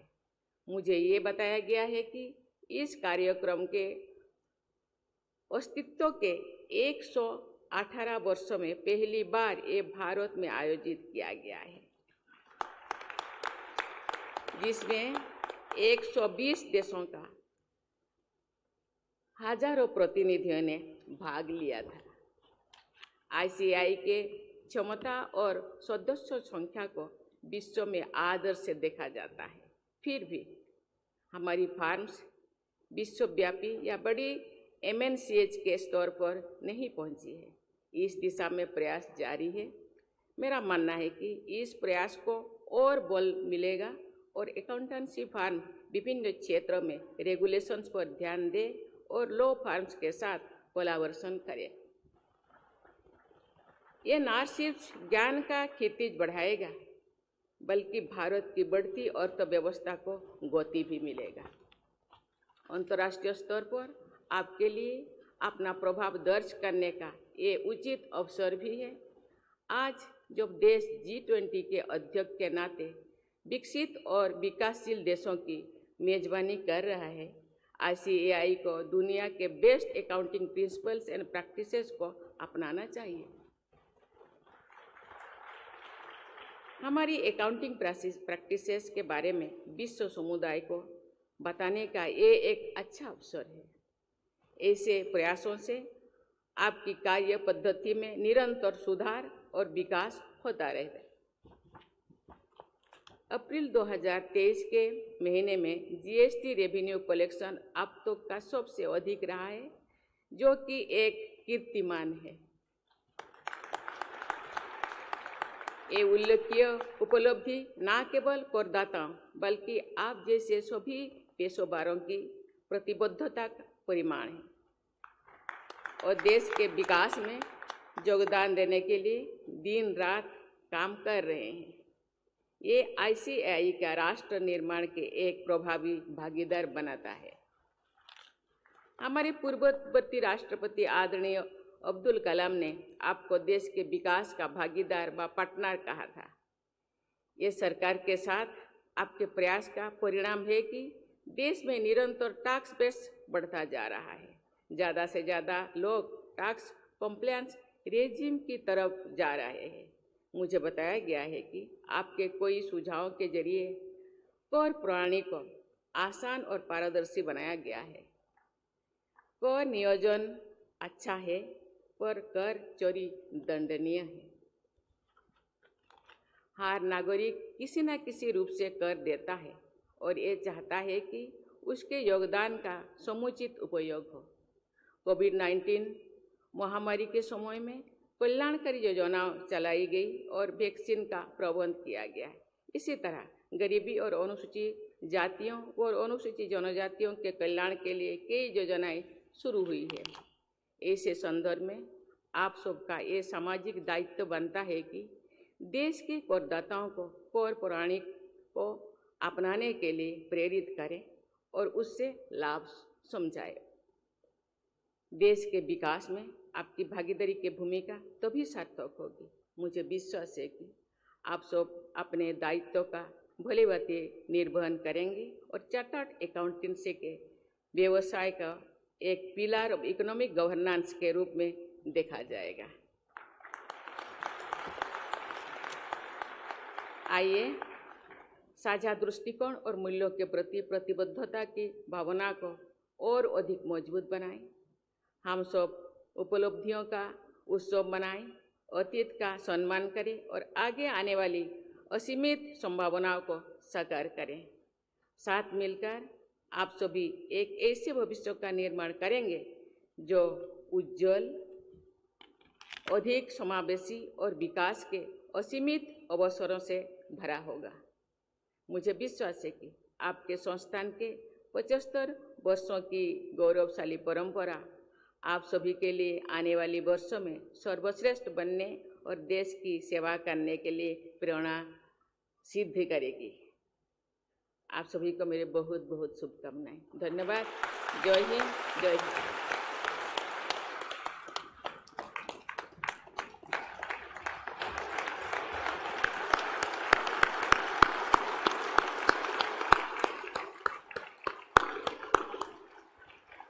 ICAI को प्रोत्साहित करने के लिए, आपके मार्गदर्शन के लिए राष्ट्रपति महोदया आपका बहुत बहुत आभार। और अब आप सबसे अनुरोध, कृपया राष्ट्रगान के लिए खड़े हो जाएं। Kindly rise for the national anthem please. Thank you.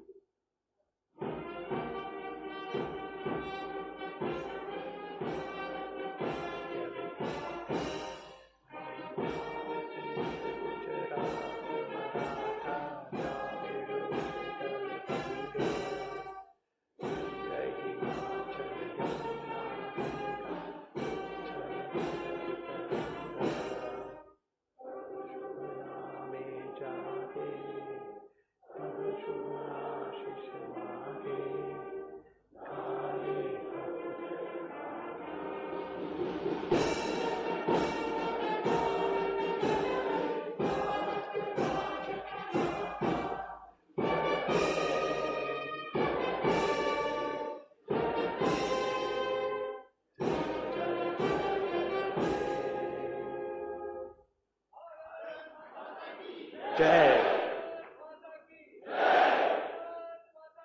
Jai. Thank you very much. We would like to express our sincere gratitude to the Honorable President of India, Srimati Draupadi Murmu, for gracing the 75th Foundation Day celebrations of the Institute of Chartered Accountants of India.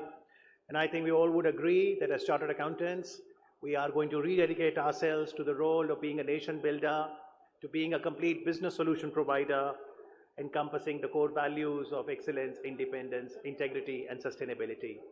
So with that, we conclude the first part of the CA Day celebrations. We now hop across to the second part. So everyone is requested to remain inside the auditorium. We'll start with the second part in just a bit. And before that, we are playing a 2-minute video for your viewing pleasure.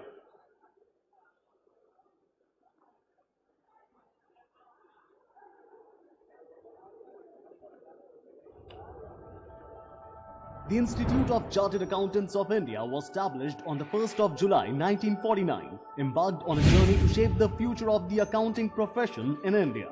This year on 1st July, ICAI will be entering in 75th year of excellence.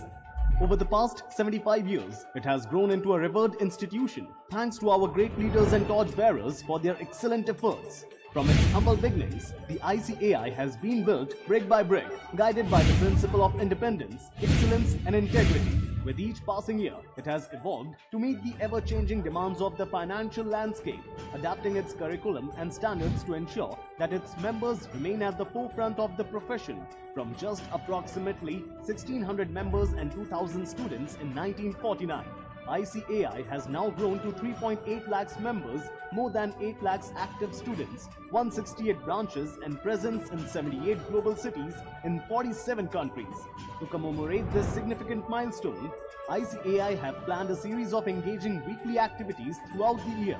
The whole 75th year will observe a new activity every week, such as financial literacy drive, environmental sustainability, blood donation camp, marathon, walkathon, debates, quizzes, declamations, sports competitions, creative competitions and various other programs by Central Committee of ICAI. ICAI invites its members and students and people at large to be part of this celebration. Let this trust resonate the world war with a view of commitment to the highest standards of professionalism and ethics in work of ICAI's 75 years of journey.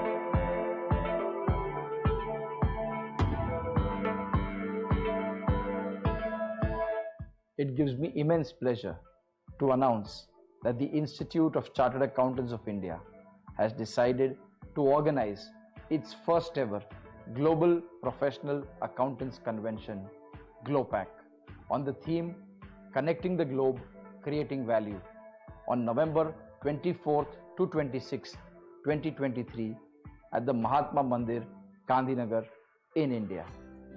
GLOPAC is being celebrated as a mega event to showcase the important role that the accountancy profession has been playing in the economic and social development of our country.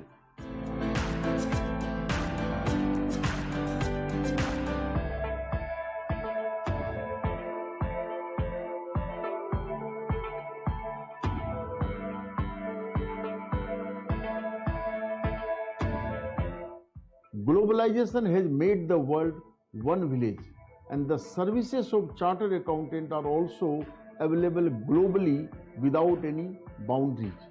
The Institute of Chartered Accountants of India is also devoting significant efforts towards global networking. The convention shall be attended by more than 3,000 delegates from around 40 countries. I would like to extend a warm welcome to the fraternity on behalf of ICI to attend and participate in the first ever GLOPAC.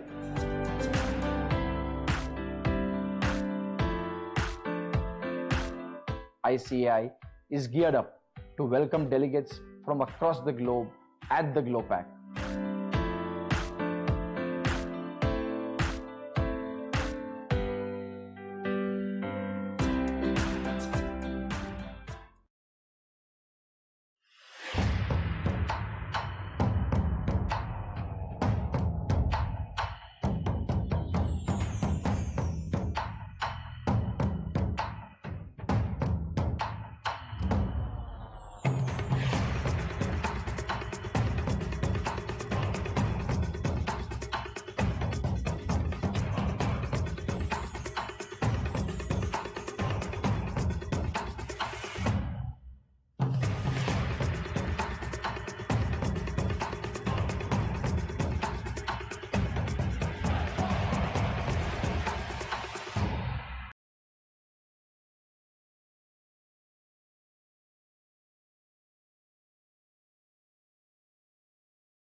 India continues to surge ahead, emerging as a market with enormous untapped potential and a destination for global investments.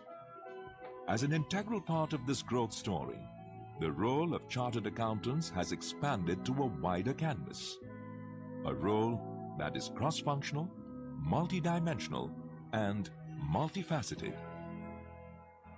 The cornerstone of this profession was laid in 1949 by an Act of Parliament with the establishment of a statutory body called the Institute of Chartered Accountants of India, or the ICAI.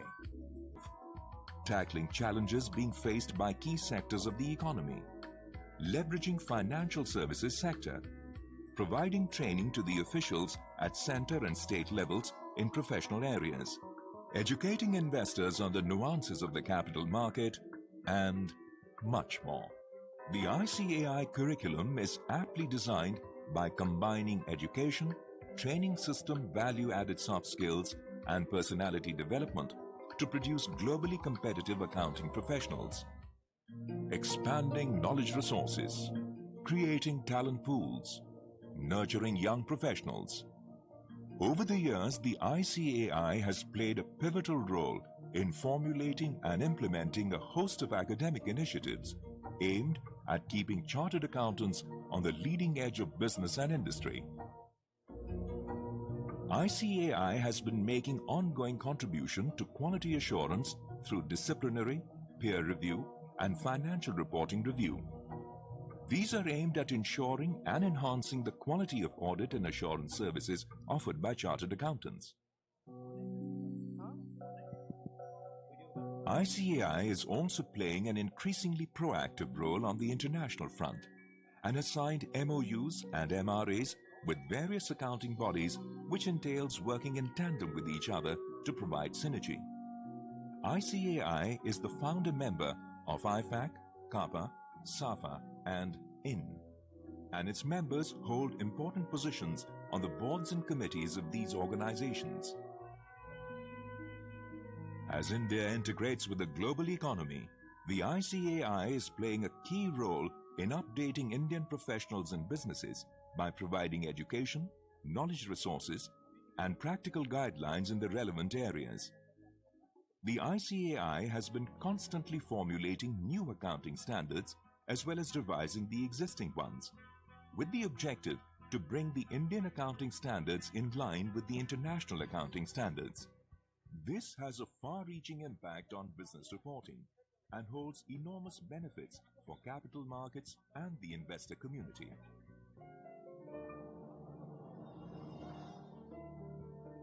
ICAI truly believes that women's participation Okay, is so good essential evening for the once nation's again. Please development. take your seats. They have the qualities of dedication, Everyone, can I request you to consistency, please take your hard work, seats? and honesty, which are the need of the hour. आप सभी से आग्रह है Education अपना is one स्थान of the ग्रहण most कर लें. important means of empowering women with the knowledge, skills, and self-confidence necessary to participate fully in the. Please take your seats. We are all set to start part 2 of the CA Day celebrations. आप सभी से निवेदन है अपनी seat पे बैठ जाएं. जो बैठे हुए हैं उनके लिए जोरदार तालियां. ये अच्छा है. जो खड़े हैं वो भी ताली बजा रहे हैं. आप बैठ जाएं तो ज्यादा बेहतर होगा. May I request all the Central Council members to please come on the stage. May I request the Honorable President ICI, Vice President ICI, and the respected Central Council members to please come on the stage. Come, Sanjeev sir, Chitle sir, please come on the stage. Prakash sir. Honorable President, Vice President, please come on the stage. Everyone, please take your seats. What's coming up next as part 2 of the CA Day celebrations is going to be very nostalgic, very creative. You cannot afford to even blink your eye. I'm sure that the historic nostalgia is going to touch you. Are you guys ready for part 2 of the CA Day celebrations? Thank you very much. Thank you for your patience. Please put your hands together as President, Vice President, and the Central Council members come to the stage.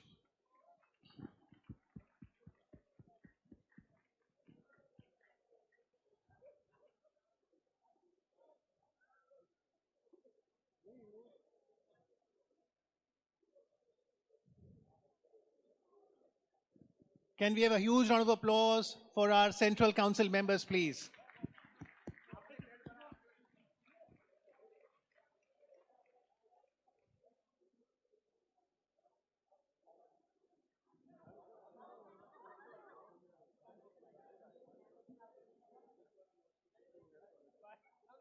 All Central Council members requested to be on the stage.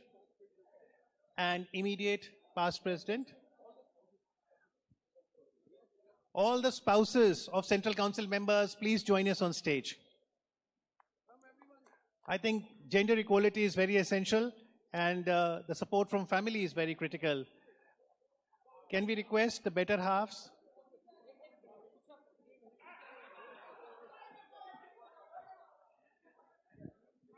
Please welcome the better half of the Central Council members on stage, please. It is a very momentous occasion.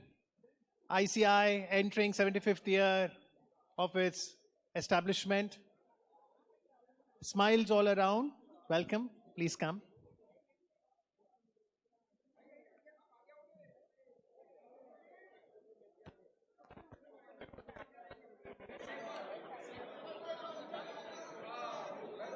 Madam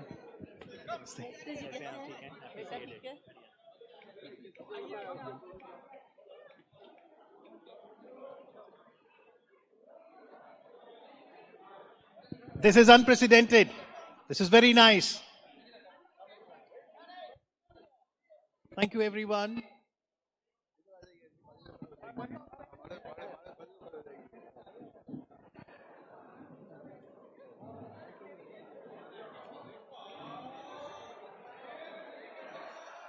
Okay, so if we have everyone in attendance, let's begin with part 2 of the CA Day celebrations with the ICI motto song. Can I request everyone to kindly rise for the motto song, please? Thank you.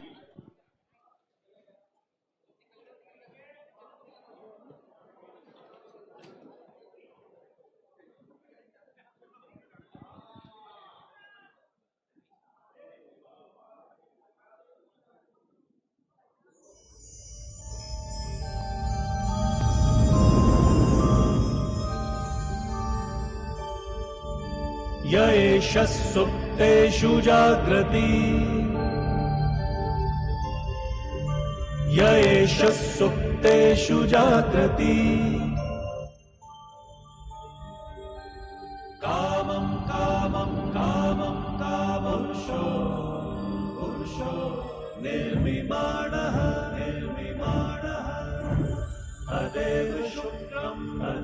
Vishnu Tadbrahma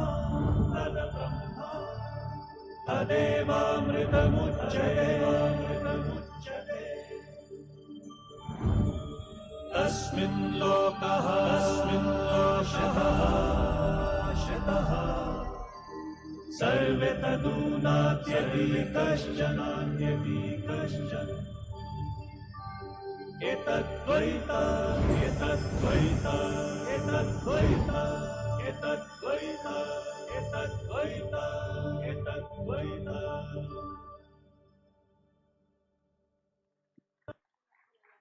Thank you very much. President sir, would you like to say, President sir, would you like to say something before we start the nostalgic part? Okay. Thank you. So everyone can take their seats.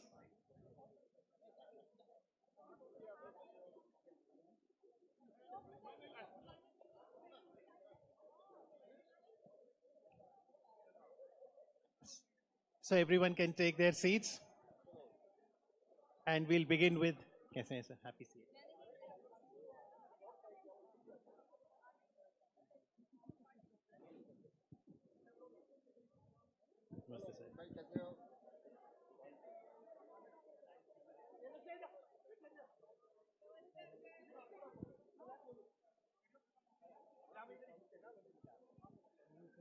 Yeah, so all the Central Council members and the better half can now take your seat. And what we're going to present next is a very beautiful spectacle. Before we present the play, we have for you nearly 12 minutes audio visual that will take you back first to the times of pre-formation of ICI. So ICI got formed on 1st of July 1949. Much work was done before that. So how we had the history of what was known as Accountancy Board. What was the debate over the word chartered? You must have seen the article outside. We have put it on the wall. And then when ICI was created on 1st of July, in a matter of 6 weeks, on the 15th and the 16th of August, the first council meeting happened. How was the journey from then on? How did the ICI emblem Garuda came along? And finally, ICI then and now.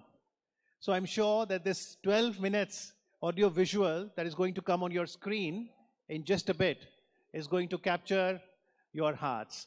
So thank you once again, everyone. And as everyone takes their seat down below, we are going to play this AV. Thank you very much. Thank you.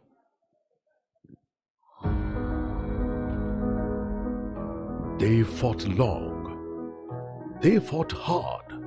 They fought for an India free to dream of a better tomorrow.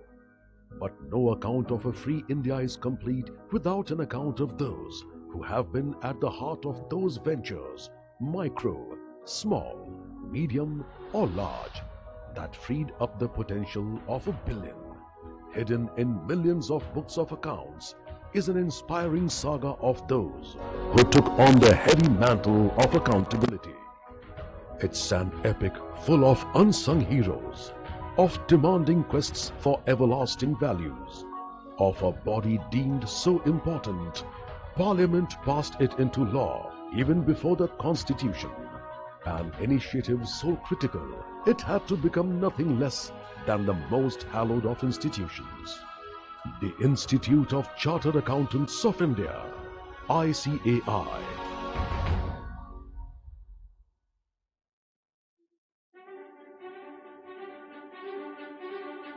The profession of accountancy in the modern sense was recognized in India when the Companies Act of 1913 mandated that the balance sheet of every firm would be audited by an auditor of the company. What still needed recognition was that Indian accountants were skilled and capable enough to carry the designation of Chartered Accountant, a title reserved for those certified through an examination by any of the 5 societies of accountants registered in the United Kingdom and from other parts of the British Empire, except India. In 1931, the Indian Accountancy Board, IAB, was set up, and in March 1936, the first demands for chartered were raised. Every year, the pleas were more insistent.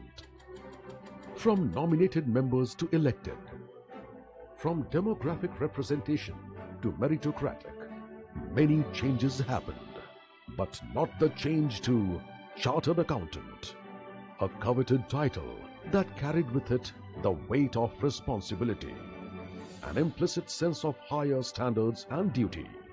Giving that title demanded the British recognize the merits of accountants in India, who were still mere registered accountants. When the tricolour rose, along with it arose not just a sense of patriotism, but awareness of the mammoth task of building a nation, of building enterprises and companies, of growing the economy.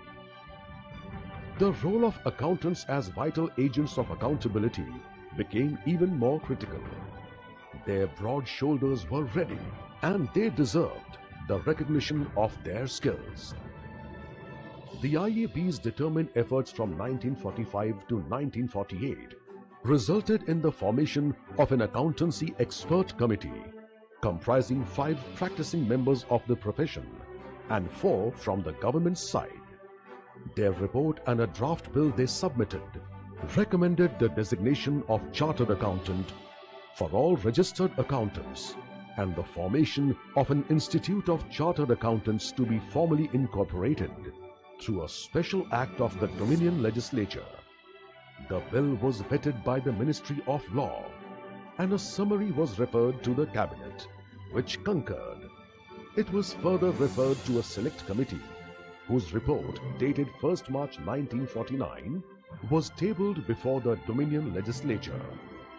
The bill was passed, assented to by the then Governor-General of India, Dr. C. Rajagopalachari, on 1st May 1949, published in the Gazette of India on 3rd May, and came into force on 1st July 1949. The Institute of Chartered Accountants of India was born.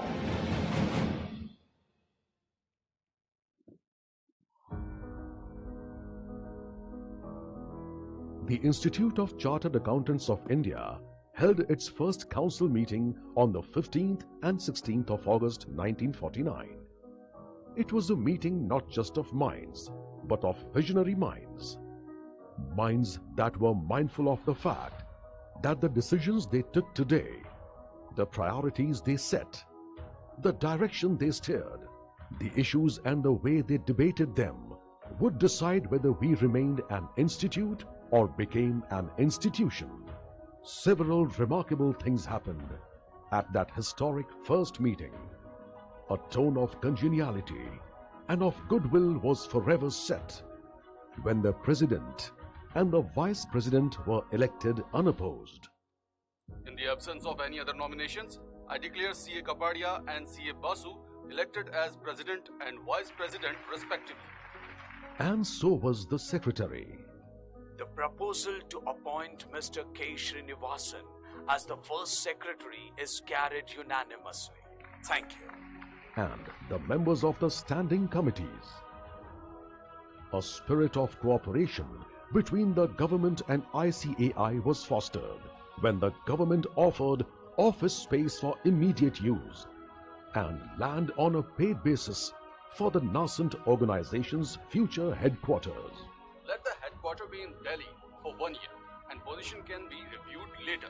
The interests of the practicing accountants were addressed foremost. The consensus appears to be that certificates of practice as associates and fellows should be issued to all who are entitled to it according to information available with government. In doubtful cases, the persons concerned should be asked to obtain the approval of the council for taking up other employment within a specified period. A strong pillar for efficiency was erected when the council found the government's recommendation for staffing as too generous and opted to operate with less. Selflessness became a guiding virtue when, despite the option of higher remuneration, the members elected to stick to the rather meager government allowances. So far as government officers of grade 1 are concerned, the maximum rate of daily allowance admissible to them is rupees 15 a day. As regards TA, they are entitled to 1 1/4 airfares if they travel by air and 1/2 rail fare if they traveled by train. Let us accept the proposal.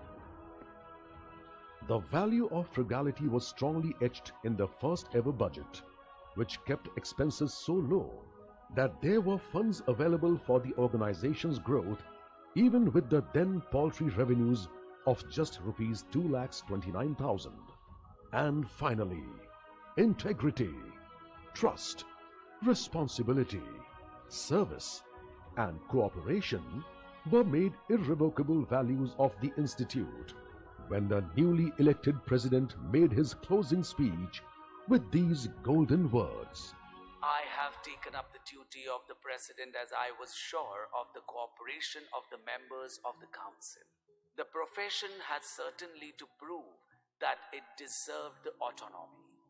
The function of the auditor is not merely to act as a tool in the hands of persons who are responsible for his appointment, but to discharge his duties in a proper manner. The other aspect of the case is the relations of the profession with the Income Tax Department. I do not see any reason why this sort of atmosphere should at all exist. A position should be achieved where the department itself comes to the conclusion that it is the profession only on whom the trust of the department should be reposed. When we are able to create that position, that will be the day when we have proved to government and to the country that we deserve the autonomy in the fullest measures.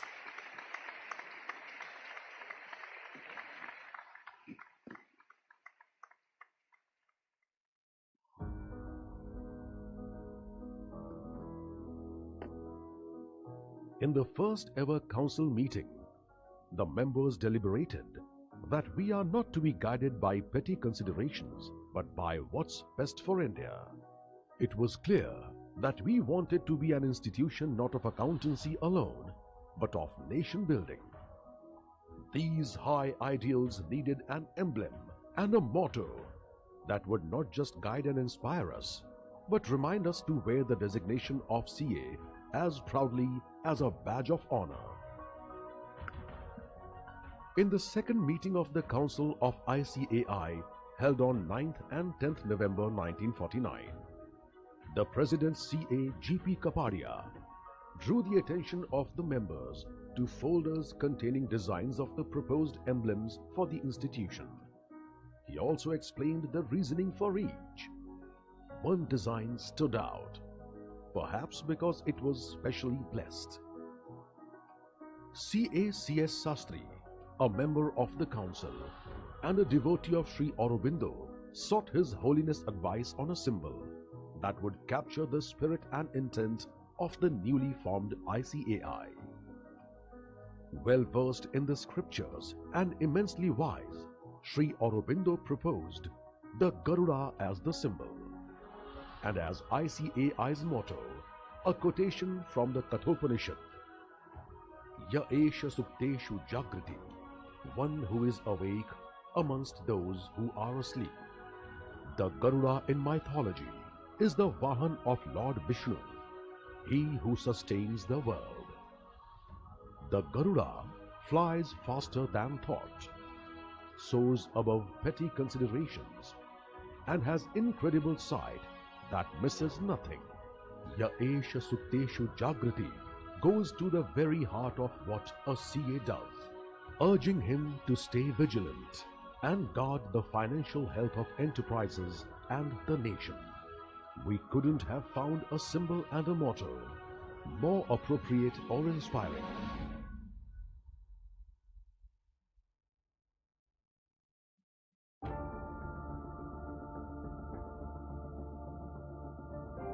The account of ICAI's progress is an account of India's progress. It has fallen on India's chartered accountants to not just stay current with the change, but to also be its catalyst and the one to steer it.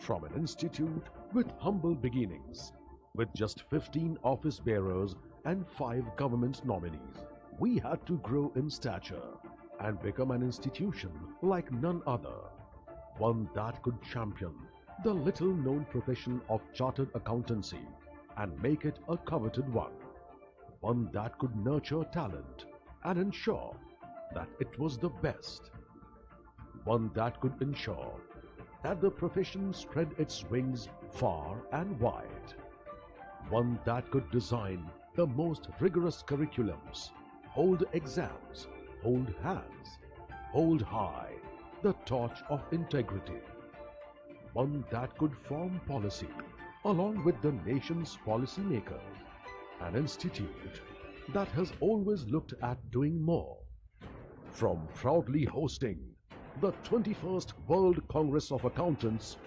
to being the key body driving implementation of GST, from coming up with the unique idea of UDIN for better governance and documentation authenticity and management to creating numerous initiatives to strengthen MSMEs, from launching financial tax literacy and sustainability literacy drives to partnering the nation's Amrit Mahotsav celebrations, from taking forward the Government Export of Services initiative by identifying accountancy as one of the 12 champion services sectors, to ICAI becoming the pioneering accounting body in the world to release the detailed Forensic Accounting and Investigation Standards FAIS, Sustainability Reporting Standards, Social Audit Standards, and other internationally benchmarked standards.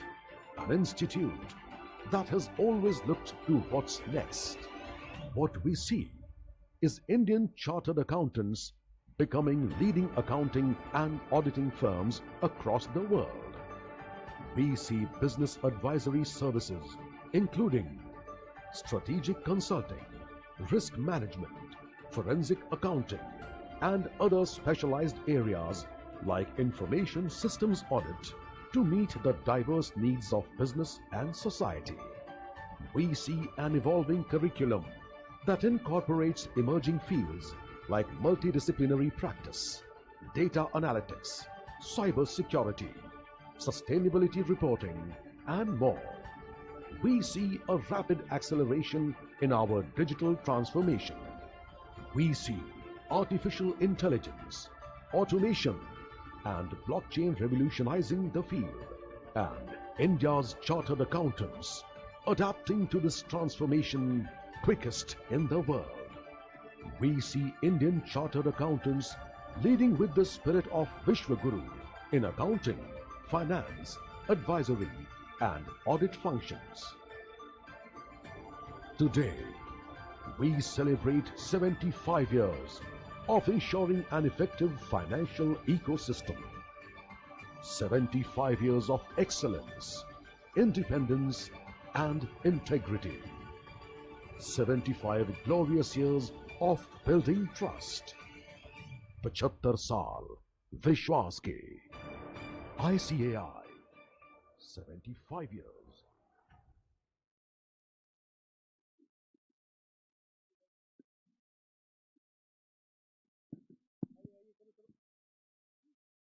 Did you enjoy the video that showcased? Okay. So hopefully now when we'll have a live play, you will enjoy it more. So we'll require some time to set up, which gives me an opportunity to come down so that we can hear some of the voices that have been listening to everyone from the stage. So, sir, would you like to say something and wish everyone happy CA Day? I wish you a happy CA Day to all. It's such a wonderful moment for all of us. I could see a lot of emotions in the people, and today we are proud of being a chartered accountant. Hope the next 25 years will take us much higher. Thank you. Thank you, Mopala sir. Preeti ma'am? Wish you all a happy, very, very happy CA Day. And on this day, I, as a Sustainability Standard Board chairperson, I would like to give all of you the message, Har Ghar Sustainability, and let us save nature and save paper, do not waste water, electricity, and save nature for our best future generations. Thank you. No prize for guessing that CA Preeti Parasavla is the chair of Sustainability Board. Yes, thank you, Amit, and wish you a very happy CA Day. I think truly honored and privileged to be part of this momentous occasion today, celebration of trust, the 75 years. And I think I'm proudly, I can say that I wish each one of you the 75th CA Day on behalf of every council member, of course, but then it's truly an honor, and that after seeing this extraordinary event for that 1 hour, truly blessed to be part of this council. Thank you so much. Thank you. We've got Umesh Sharma ji, who comes from Aurangabad. I know you've got some interest in acting. What do you expect from the play? 40 minutes play that showcases the first Central Council meeting. As an actor, what do you expect? Frankly, first, I will expect that the old memories of ICF first meeting will be there, and there will be different thoughts, and the intention behind the thoughts of the member will be revealed today, and their thought process had laid the foundation for ICI. So that will be the moment which we all want to see, and as an actor, I will be very happy to see lively the meeting which happened 75 years before, and this is also a GST day. Yes. This is also Doctors Day. Yes. And Engineers Day. But in India, it is remembered as a CA Day. That is the strength of our profession. Thank you. Thank you very much. So it's Doctor and CA Day. That's why health is wealth. Devashish sir, what do you expect from the play on first council meeting? Your expectations? I expect to see, G.P. Kapadia, about whom I read the history of accounting, quoted him in when I wrote the president's speech. I hope all those quotes comes here. You see, when I see the play, Mr. Basu, Mr. Shastri is a very important character for me, because he was the one who got Garuda the eagle. You see, he talked to Aravinda ji and got Garuda the eagle. So I hope to see Mr. Shastri, somebody playing Mr. Shastri here. Right? So looking forward to the play. Certainly. Absolutely. I did have a chance to see some of them doing the makeup, and they almost reminded of it's 1949. Oh, so I did meet C.S. Shastri. Aniket sir, your expectation. This is fantastic. A play that dates back to 1949. I think, first of all, once again, a very happy CA Day, and wonderful to see all of you. I think the video itself gave me goosebumps, took us back to 1949, and in fact, even to the accountancy board. And what is going to be expected, more than what is expected from the play, I think it's all of us sitting here as council members, it's going to be more onerous for us to realize that when the play which was being done today is the first council meeting, we probably might have 25, 50 years later, another council or another professions or another regional council which may want to reenact our own council.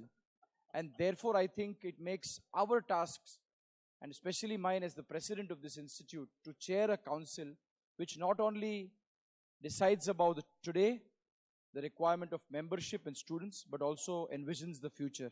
And I would keenly be looking for is how these gentlemen, 14 of them, who did not even have an office and asked the government for temporary infrastructure, and then eventually bought a piece of land in Delhi. And today we have 100 own buildings of the institute. I think this is all thanks to these legendary people who have contributed in the creation of the profession. And let us hope, as it has been said, that the 25 years from now, not only is the institute the largest accounting body, but a professional body and a profession which is looked up to across the globe. So looking forward to it. Thank you very much. Which character you want to see other than the president? I personally would be also very keen to see the secretary of the institute, who happened to be from the ministry. Yes. And then was deputed and taken as a secretary of the institute. And the role of the secretary in the council has evolved so much over these years. And today he is designated as the CEO. And I think I must acknowledge as the president that today, though the councils, the regional councils, the branches, the membership contributes to where we are, one very important pillar is the employees of the institute who have also taken us where we are. So looking forward to to hearing and seeing that. Absolutely. Thank you very much. I think we'll also be very keen to see the first president's character, CA GP Kapadia. And this morning, Honorable President Aniket Talati ji did unfurl the flag at the ICI Bhavan headquarters and also garlanded the bust of CA Kapadia. Well, right now, let me introduce to you someone really special. Have you seen Dilwale Dulhaniya Le Jayenge? Just raise hand. Have you seen Dilwale Dulhaniya? Have you seen Kuch Kuch Hota Hai? Have you seen हम आपके हैं कौन? अगर फिल्मों में रुचि नहीं है तो चलिए टेलीविजन का ऑप्शन देता हूं. आपको क्या उल्टन पलटन ये सीरियल देखते हैं आप? हम सफर देखा है आपने? हमराई देखा है? चलिए टेलीविजन में भी रुचि नहीं रखते तो नाटक में रुचि रखते होंगे. क्या आपने फिल्मों में, टीवी में, थिएटर में हिमानी शिवपुरी जी को देखा है? तो तालियों से अभिनंदन करिए हिमानी जी का.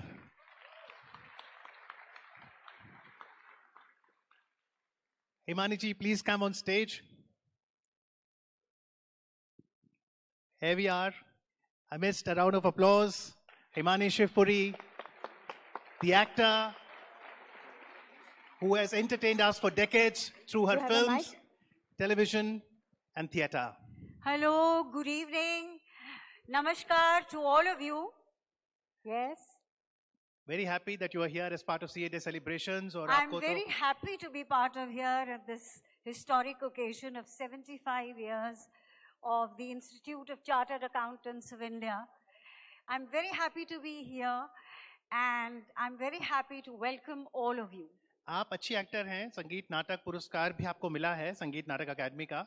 फाइनेंस में और फाइनेंशियल मैनेजमेंट में कितनी रुचि है हिमानी जी को? मैं पैसे के मामले में बिल्कुल जीरो अंडा हूँ. मेरा चार्टर्ड अकाउंटेंट एकदम परेशान हो जाता है मुझसे बिकॉज जहाँ तक पैसा है मतलब I like to earn money but I don't know how to manage it. I am sorry.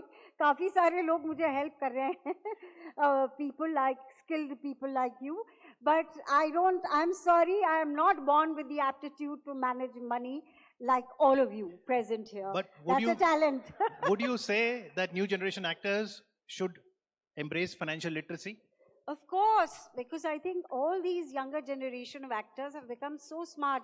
पहले आपने सुना होगा कहानियाँ, पता नहीं सुना है कि नहीं, जो लेजेंडरी एक्टर होते थे वो बहुत अच्छे जो डांसर थे, जिनका स्टेप शाहरुख खान से लेके मिस्टर बच्चन ने कॉपी किया है. वो है ना, क्या है गाना कि सूरत की भगवान दादा. इतना उन्होंने पैसा कमाया बट मरते वक्त ही डाइड ऑफ पेन्यूरी. और ये अपने प्रदीप कुमार जी एक टाइम पर नंबर 1 हीरो हुआ करते थे. ताजमहल और बहुत सारी फिल्में उन्होंने करी, बैजू बावरा. लेकिन बाद में उनकी ऐसी हालत हो गई थी, वन ऑफ दी मतलब नसीर भाई रिकाउंट करते हैं कि you know he didn't have the money. वो कुछ ऐसे स्मॉल से रोल करने के लिए आए थे because he had to do the role to survive, because पैसे का मैनेजमेंट नहीं आता था पहले के एक्टर्स को. तो उनको टैक्सी का, उनके पास टैक्सी का, बॉम्बे में ज़्यादातर टैक्सियाँ चलती थी, रिक्शा तो अब वो भी बांद्रा तक ही हैं, तो उनके पास टैक्सी फेयर के पैसे नहीं थे. तो ऐसी स्थिति में हो जाते थे एक्टर, क्योंकि उनके पास जब पैसा आता था तो you know actors are very emotional fools कह सकते हैं. तो वो खूब उड़ाते थे पैसा, गाड़ियाँ खरीद ली और बाकी पार्टीज दे रहे हैं, और जब उसको मैनेज करना नहीं आता था. लेकिन आजकल के actors thankfully have become very smart. They have started owning their own production houses and they are really ruling it now. जी, ये बहुत अच्छा संदेश आपने सीए डे पर दिया है कि पैसा कमाना एक बात है लेकिन पैसे का मैनेजमेंट दूसरा.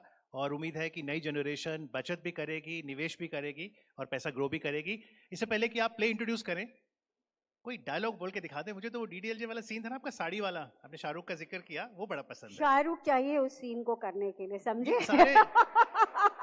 सारे chartered accountants. No please sit there. मैं क्या करूंगी? नहीं आप कहेंगे तो वॉलंटियर्स रेडी है. नहीं, वॉलंटियर्स रहने दीजिए आप. नहीं, I am, excuse me sir, अब मैं आपको एक अपना जो आजकल मेरा एक सीरियल चल रहा है उल्टन पलटन, हप्पू की उल्टन पलटन, उसका you're very welcome. I hope Shahrukh doesn't take offense. लेकिन शाहरुख के साथ साथ मेरे को काजोल भी चाहिए, सिमरन भी चाहिए. Thank you very जाइए, much. Thank Simran you. ढूंढ के लाइए जी उल्टन पलटन का सुना तो दीजिए. उल्टन पलटन का सुना देती हूँ. देखो भैया, मैं आई हूँ, इतने आई हूँ मैं सिर्फ ये जो प्ले होने वालों है, नाटक होने वालों है, बा को इंट्रोडक्शन करवाने. बा के भी कम पैसे मिल रहे हैं, और अगर डायलॉग की एक्टिंग करवानी है तो पैसा बढ़वाओ, नहीं तो तुम्हारी नींबू निचोड़ देंगे हम. Himani Shivpuri will now introduce this play. Thank you very much. Here, you can take this mic. I think this mic works. Thank you so much. Thank you, ma'am. Once again, I welcome you. अब मेरे को introduction अपना देने की जरूरत नहीं है, भाई साहब ने बहुत अच्छा इंट्रोडक्शन दिया. मैं हिमानी शिवपुरी हूँ. मैं आपको on behalf of myself and the National School of Drama, I welcome you on this momentous occasion. Thank you. Today we have gathered here to witness the reenactment of the inaugural meeting of the Council of Institute of Chartered Accountants of India, held on August 15th and 16th, 1949. In this collaboration between ICAI and NST, we are honored to have been entrusted with the task to bring to life the very essence of the first council meeting. With our troupe of talented actors and skilled technicians, we endeavor to create an unforgettable experience. Soon after the ICAI was formed on the 1st of July 1949, its governing council held its first meeting on the 15th and 16th August 1949 with 20 members. Out of these 20, 15 were elected among the chartered accountants and 5 were government nominees. The said meeting was also attended by 3 officers from the Government of India. At this very first meeting, many crucial decisions were taken, which later on became the basis on which the institution and the profession of chartered accountants was built. Therefore, this meeting assumes a great significance, not only for the members who are governing the profession today at central, regional, and branch level, but it is equally important for the general members and for the students to know how the seed was planted by these visionaries, which today has resulted in ICAI becoming truly global, and its members have come to be known as partners in nation building. I think you all deserve a clap for yourself at least.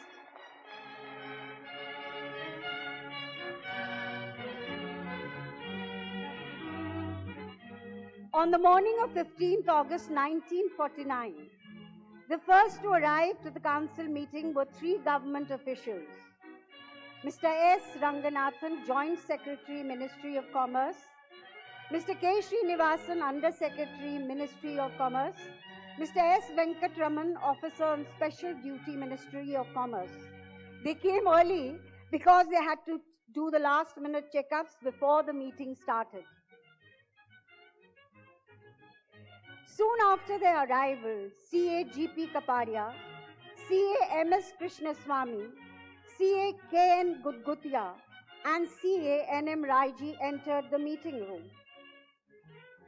They were then joined by CA S.B.L. Vaish, CA S.D. Nargorwala, and CA B.D. Birdy. Next to join was CA S.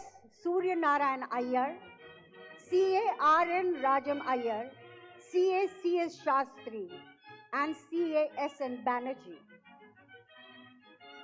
followed by senior chartered accountants like CA G. Boshu, CA N.M. Shah, CA N.R. Modi, and CA M.K. Dev. Next came CA G.M. Bathgate, CA S. Ghosh, and CA P.R. Mehra. And finally, Mr. C.C. Desai, ICS, and the renowned historian, Dr. Tarachand entered the meeting room. All right, gentlemen, please settle down.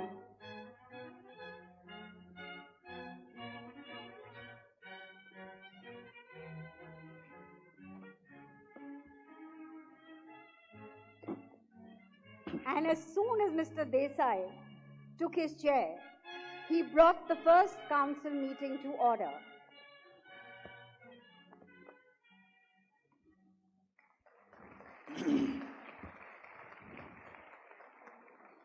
Good morning, gentlemen. Good morning, sir. I welcome all members of the council to this historic first meeting of the Council of the Institute of Chartered Accountants of India. As you all know, I have been appointed by the Government of India under the proviso to Section 12 of the Chartered Accountants Act 1949 to discharge the responsibilities of the President till such time as the President is elected by this august body. Let me take up agenda items number 2 and 5, namely election of the President and Vice President. May I have the nominations, please? Sir, I propose the name of CA G.P. Kapadia for presidentship. Okay. Sir, I second the proposal. Sir, I propose the name of CA G. Basu for vice presidentship. Very good, very good. Sir, I second the proposal. Very good, very good, very good. Any other nominations? No, I think there is. All right. In the absence of any other nomination, I declare CA Kapadia as the President and CA Basu as the Vice President.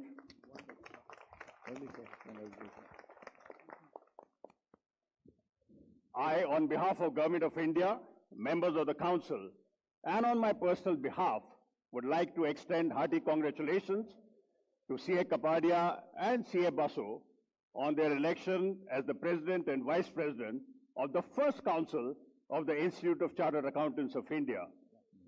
As was mentioned by the Honorable Commerce Minister earlier today, this is an important step in the progress of the profession.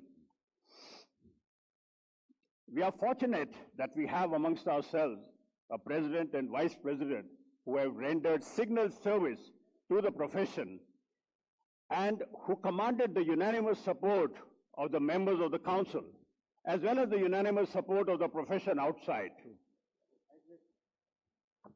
I do not know CA Kapadia much, but when I took over as the Commerce Secretary, then in his capacity as the expert, as a member of the expert committee, he came in closer contact with me. I have no doubt that CA Kapadia's devotion to the profession is as profound as is expected of the first President of the Council.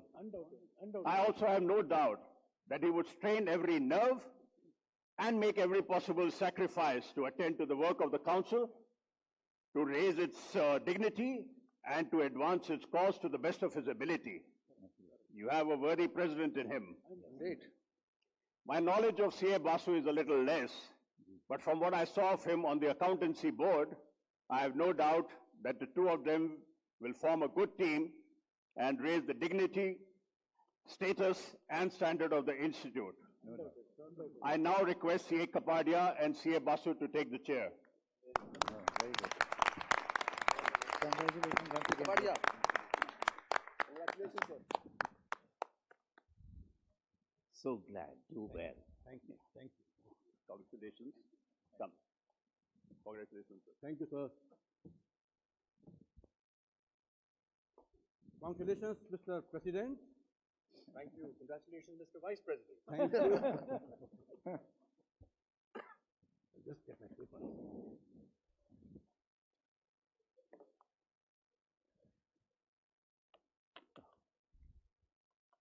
Yeah, please.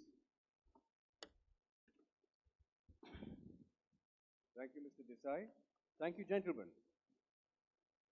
Before I take up the agenda items, I must acknowledge the services that have been rendered to the profession and particularly to the Indian Accountancy Board by Mr. Desai. Mr. Desai played a crucial part in the expert committee and he took a lot of interest and gave a great deal of help in piloting the bill through the Assembly. His energetic approach to all the matters has gained the autonomy for the profession at a very early date, and we are very grateful for this. Mr. Ranganathan, Joint Secretary, Ministry of Commerce, has also rendered sterling help for us in tackling the various difficulties that came up before the passage of the bill, and he did this in a very tactful manner. Thank you. C.A. Krishnaswamy took a very active part in all the stages that we had to pass through before we got autonomy. Thank you. Thank you. Thank you. Thank you. Lastly, I thank all the members of the Council for the confidence reposed in me, and I hope that I shall prove worthy of it. Thank you. No doubt. I will now take up the items on the agenda. Let us go to item number 6, which is location of the office of the Council. I feel that during the initial stages, we should have the location of office at New Delhi, because in every stage of our work, we will be dependent upon the record of the government, the past basic record. And as you know, the government will never part with its records. So it is true that it is difficult to find accommodation in New Delhi, so we may need to look at an alternative location at an early stage. However, if the views of the members of the Council are that we need to have the location in New Delhi of the headquarters, at least in the early stages, then we can request the government to provide us with accommodation. Well, on behalf of the government, I can say that till such time as the Council can decide on a location or have their own building, it should be possible for the government to provide temporary accommodation. Very good. Very good. Provided your demand is not unduly high. And at a later date, we can also help to find a plot of land in Delhi if necessary, but on payment. Good. Mr. President, let the headquarters be in Delhi for 1 year, and the position can be reviewed later. Very good. Very good. Yeah. Thank you, gentlemen. Let us now go on to agenda item number 8, which is opening of the bank account. Sir, is it necessary to pass such a formal resolution to this effect? Especially in view of the fact that the first secretary is going to be nominated by the government? And in any case, if you are passing a resolution to this effect, we must fix a limit beyond which the secretary shall not sign the checks. And this has to be done during the tenure of the secretary being nominated by the government, so that the same trend can be followed subsequently when this council appoints a new secretary. When the council is appointing an officer on such a high salary as secretary, we should expect responsible work from him. We should have confidence in our own secretary, and nothing, I repeat, nothing should be done to damage that confidence. After all, it is not difficult for anyone to circumvent the limit, as more checks can be signed of sums within that limit. Exactly. Right? Yeah. So I think we have general agreement with C.A. Vesh, and so the resolution is passed as appended in the agenda. Thank you. We can now move on, and we take up item number 9, which is approval of the temporary common seal. Now, gentlemen, as you know, the certificate of practice needs to be issued within 1 month from the date of the first meeting. The permanent seal can be looked at in due course. However, since the certificate needs to be issued, I suggest we go with the specimen seal for the moment. President sir, are we going to issue 2 kinds of certificates? One for fellow and another for associate? Or are we going to issue just one certificate? Mr. President, if I may. Arrangements have been made to issue certificates of both the kinds. Okay. We expect the council will formally approve of the action later. Okay. Personally, I have a doubt on the list of persons prepared by you. The list has to be properly checked. Doubts, if any, has to be cleared. And in case of any discrepancy, it should be brought to the notice of the candidate. And information should be sought without any kind of disciplinary action, verified, and subsequently the certificate should be issued.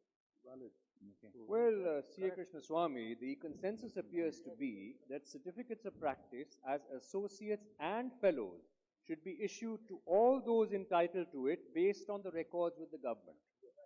Now, in doubtful cases, the attention of the persons concerned should be drawn to the relevant provisions of the Act, and they should be asked to obtain alternative employment within a specified period. In cases where, according to present information, the member concerned has full-time employment with another person or firm and does not actually have their own practice, then no certificate of practice will be issued to them. They should be informed that they should give up such employment or obtain the permission of the council before a certificate of practice can be issued to them. Now, gentlemen, we've had a long day of discussions, and with this, I adjourn the first day of our meeting. We will resume our deliberations at 10 a.m. tomorrow. And let us not forget that today is the 15th of August. Hence, we have the freedom to leave. Thank you. Well done.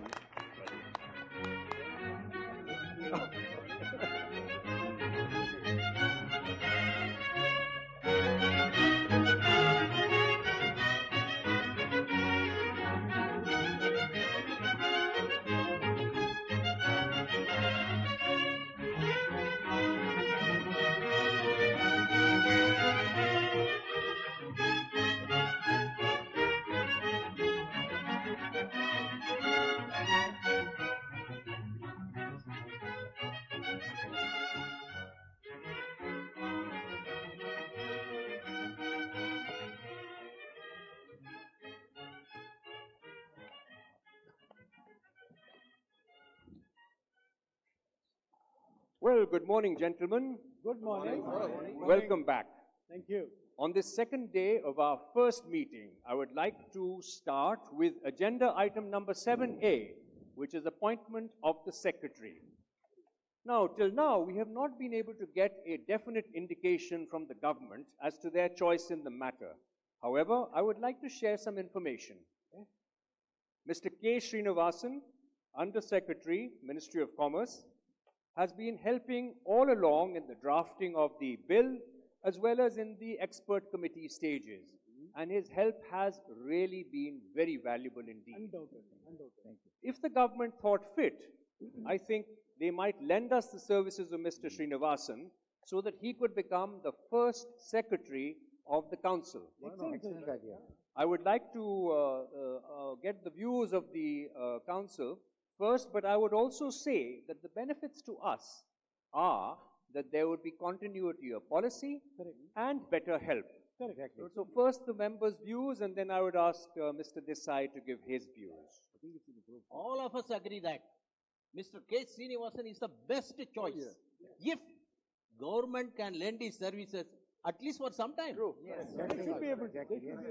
Well, Mr. Srinivasan is certainly the most competent person. Therefore, from the side of the government also, the proposal is acceptable. Very good, very good. But the question is of sparing his services. However, if it's only for a period of 1 year, I think it should be possible. I think an assistant secretary should also be appointed, who can be trained by Mr. Srinivasan to be able to later take over his duties. Well, appointment of an assistant secretary can also be thought of. But I do not think that within a year's time, the assistant secretary will be in such a position as to assume charge as secretary. Possibly government may have to think in terms of appointing some other gentleman at that stage. Mr. Desai, can the council select its own secretary and ask the government to approve it? Well, certainly if the selection is made by the council after advertisement, government will have no objection in appointing him for a further period of 2 years. But the Act is clear on the point that during the first 3 years, the secretary has to be appointed by the government. Okay. Well, the proposal to appoint Mr. K. Srinivasan as the first secretary is carried unanimously. Thank you, gentlemen. Very good, very good. Very good. Very good. Thank you. I would like now to take up part B of the same item number 7, which is appointment of staff. The first item is appointment of an assistant secretary.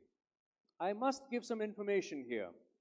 Mr. Venkatraman officer on special duty, Ministry of Commerce, has been working with us on the election and also on the setting up of the institute. Now, if we would want his services, he is available. He is also having been worked with Mr. Srinivasan for some time. Correct. And therefore, there's a benefit in that to us. Correct, correct. So I think it would be a very good idea if we could appoint him as the Assistant Secretary of the Council. I thought we were just considering as to what posts are to be filled and not as to who the incumbents to the post should be.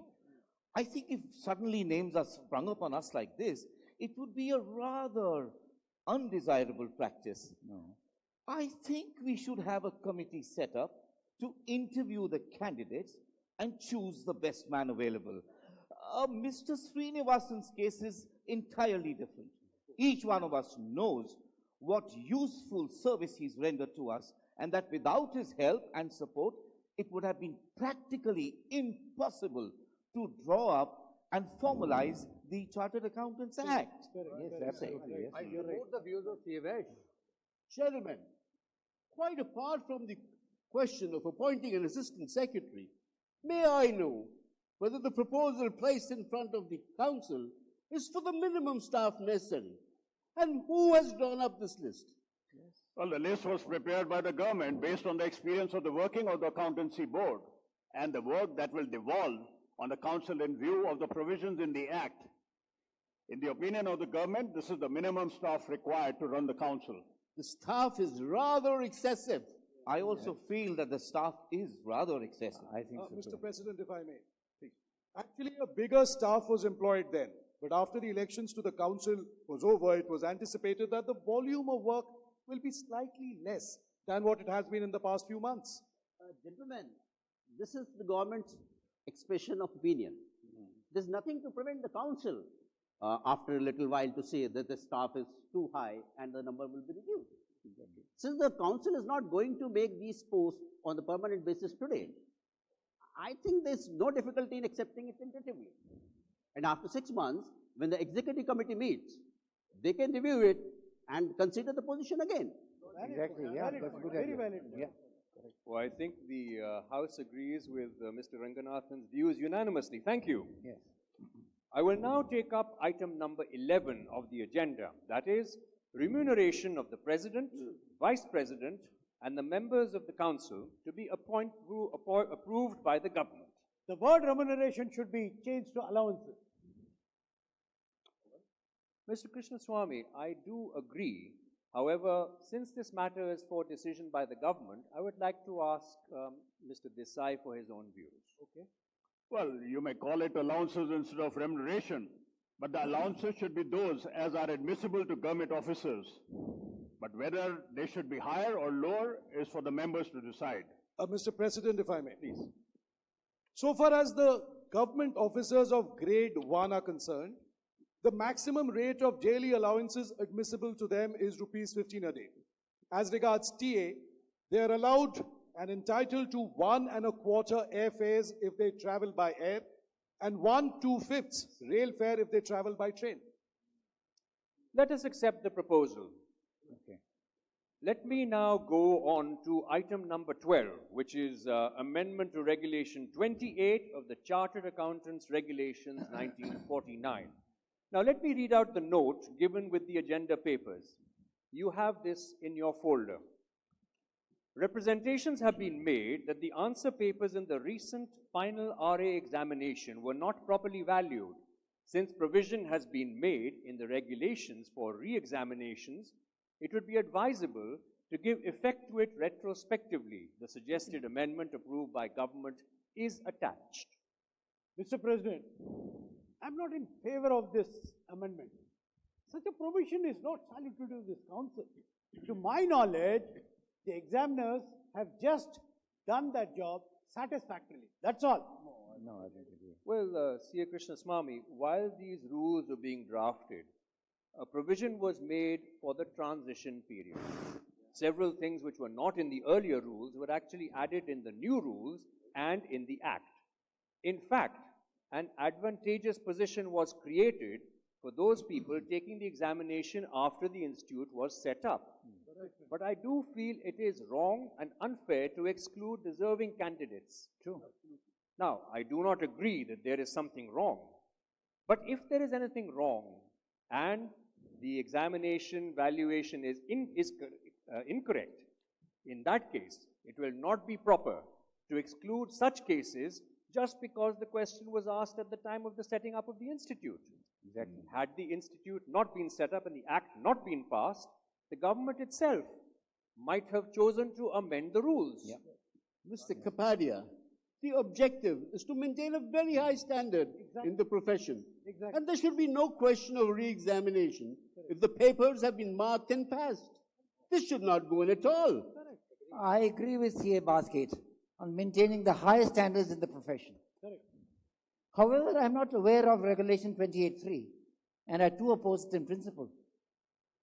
But as long as the regulation stands, all those candidates who failed in the RA examination in May 1949 should be given the same rights of having their papers revalued. I agree with CA Bathgate. I also agree with CA Bathgate. Yeah. I also agree, sir, with the CA Bathgate. Yeah. Well, actually, this amendment was contemplated by the government itself. But then we were told by the law department that now that the new act had come into force, it is for the new council to pass the appropriate amendment. Otherwise, we would have taken steps to carry out the amendment, considering the number of recent representations that we had received. Government has taken legal opinion on the legality, and according to that, it is within the competence of the council to pass this rule. Government is not proposing this amendment with a view to reducing the standard. Every person is liable to make a mistake, and because of the mistake of somebody, the student should not suffer unreasonably. The right to re-examine or revalue the paper is being asked not necessarily to reduce the standard. If, as a result of the re-examination, it is found that a man has failed, then he is a failure, and nothing further needs to be done. But such a right has also been conceded by the universities, and I do not see any reason why the institute should not follow suit. Yes. The council may consider the matter in the light of these explanations and give the candidates an opportunity of having their papers revalued without in any way affecting the standard of the examination. Of course, I agree with CA Bathgate that the standard of the profession should be maintained very high. Exactly. Besides, sir, there can be a great difference between the judgment of one man and another. So I think the provision proposed is of utmost importance and very necessary. Absolutely. So I think do we have agreement on this point? Yes. Okay, well, I think the consensus appears to be that the amendment may be made subject to the modification that the time limit should be reduced to 1 month from the date of the of the meeting. Okay. The accountancy societies and the recognized institutions will be informed of this provision. Also, the proposal for deleting the existing rule should be brought up at the next meeting of the council, as a majority of the members are opposed to it. Right. Okay. Now, let me go to item number 10, which is election to the standing committees. Claim of Madras in the matter of representation on committees should be considered. President has been elected from Bombay, Vice President from Bengal. Madras is sufficiently large region with a number of sufficient practitioners. Therefore, Madras should be given representation at least one member on each committee. Yes. No, I don't agree. Regional consideration should not influence members in selecting the best men to the various committees. Well said. Yes. Well said. Gentlemen, elections to the council are held on regional basis, and regions are established by. Having said that, there is no meaning in packing the committees with representative of one region to the exclusion of other constituencies which may remain unrepresented. I totally agree with my friends we should not pack the committees with representatives from one constituency only. Correct. Chairman, if the council has to proceed in a level-headed manner to the benefit of the profession, then we should elect to our subcommittees the most competent and the most efficient people to be on the subcommittees, to the qualification of one another and to the experience of one another. This only should be the determining factor. Perfectly stated. Yeah, while it is not desirable to lay down such a convention by a sort of a formal resolution of the council, we should take care of the matter mentioned therein in the actual formation of the committees. Mr. President, I agree with C.A. Badgate. Gentlemen, it may well happen that two members of the same constituency, maybe by reason of circumstances, are best fitted to sit on the committee, while others may not have the necessary time or the expert knowledge. I therefore suggest it should be left to the good sense of the electors to follow the suggestion made by C.A. Krishnaswamy. Thank you. Thank you. Thank you. Right, gentlemen. Let us now discuss amongst ourselves to see who should be elected to the standing committees. Very good. Very good.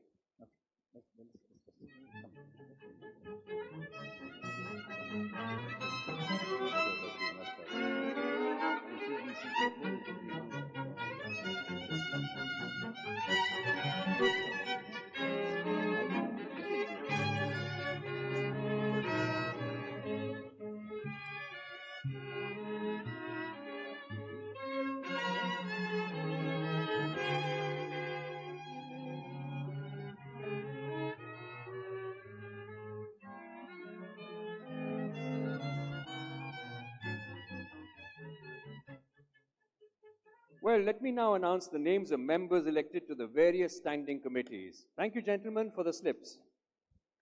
Executive Committee, C.A. S. Suryanarayan Iyer. Wow. C.A. P.R. Mehra. Very good. C.A. S.N. Banerjee. Very good. Very good. Congratulations. Disciplinary Committee, C.A. G.M. Basgate. Yeah. Excellent choice. Excellent choice. Good choice. C.A. R.N. Rajam Iyer. Very good. C.A. S.D. Nargolwala, Government Nominee. Very good. Very good. Examination Committee, C.A. N.M. Shah. C.A. K.N. Gutgutia.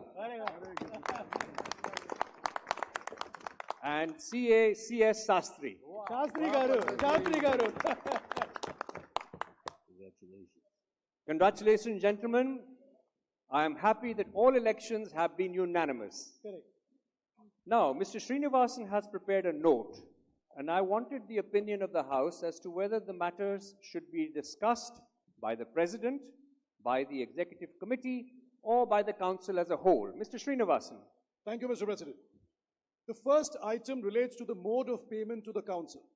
The government is not receiving any payments in cash. Therefore, the question before the Council is, should payments to the Council be made in cash, or should they only be made through checks and drafts?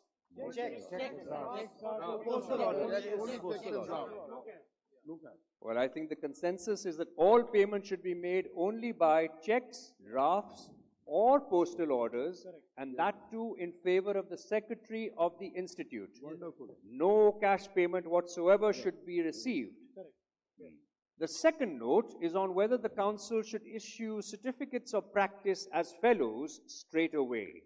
Mr. President. Yes, please. The government has published a list of people who are eligible as they satisfied the conditions for admission as fellows, according to the information available with the government. It is very necessary to issue the checks within 1 month's time, else the time period allowed under the ordinance will lapse. Correct. And it will be very difficult to extend the period thereafter. Correct. Exactly. The ordinance is that. I think we have clear consensus on this point. Consensus appears to be the certificates of practice should be issued to all associates and fellows who are entitled to it based upon the records with the government. In cases of any doubt, the person concerned should be referred to the relevant portions of the Act, Correct. and they should be asked to obtain the approval of the Council to taking up other employment within a specified period. In cases where, according to present information, the member concerned is either in the full-time employment of another person or in the full-time employment of another firm and has no independent practice. In that situation, no certificate of practice will be issued to him.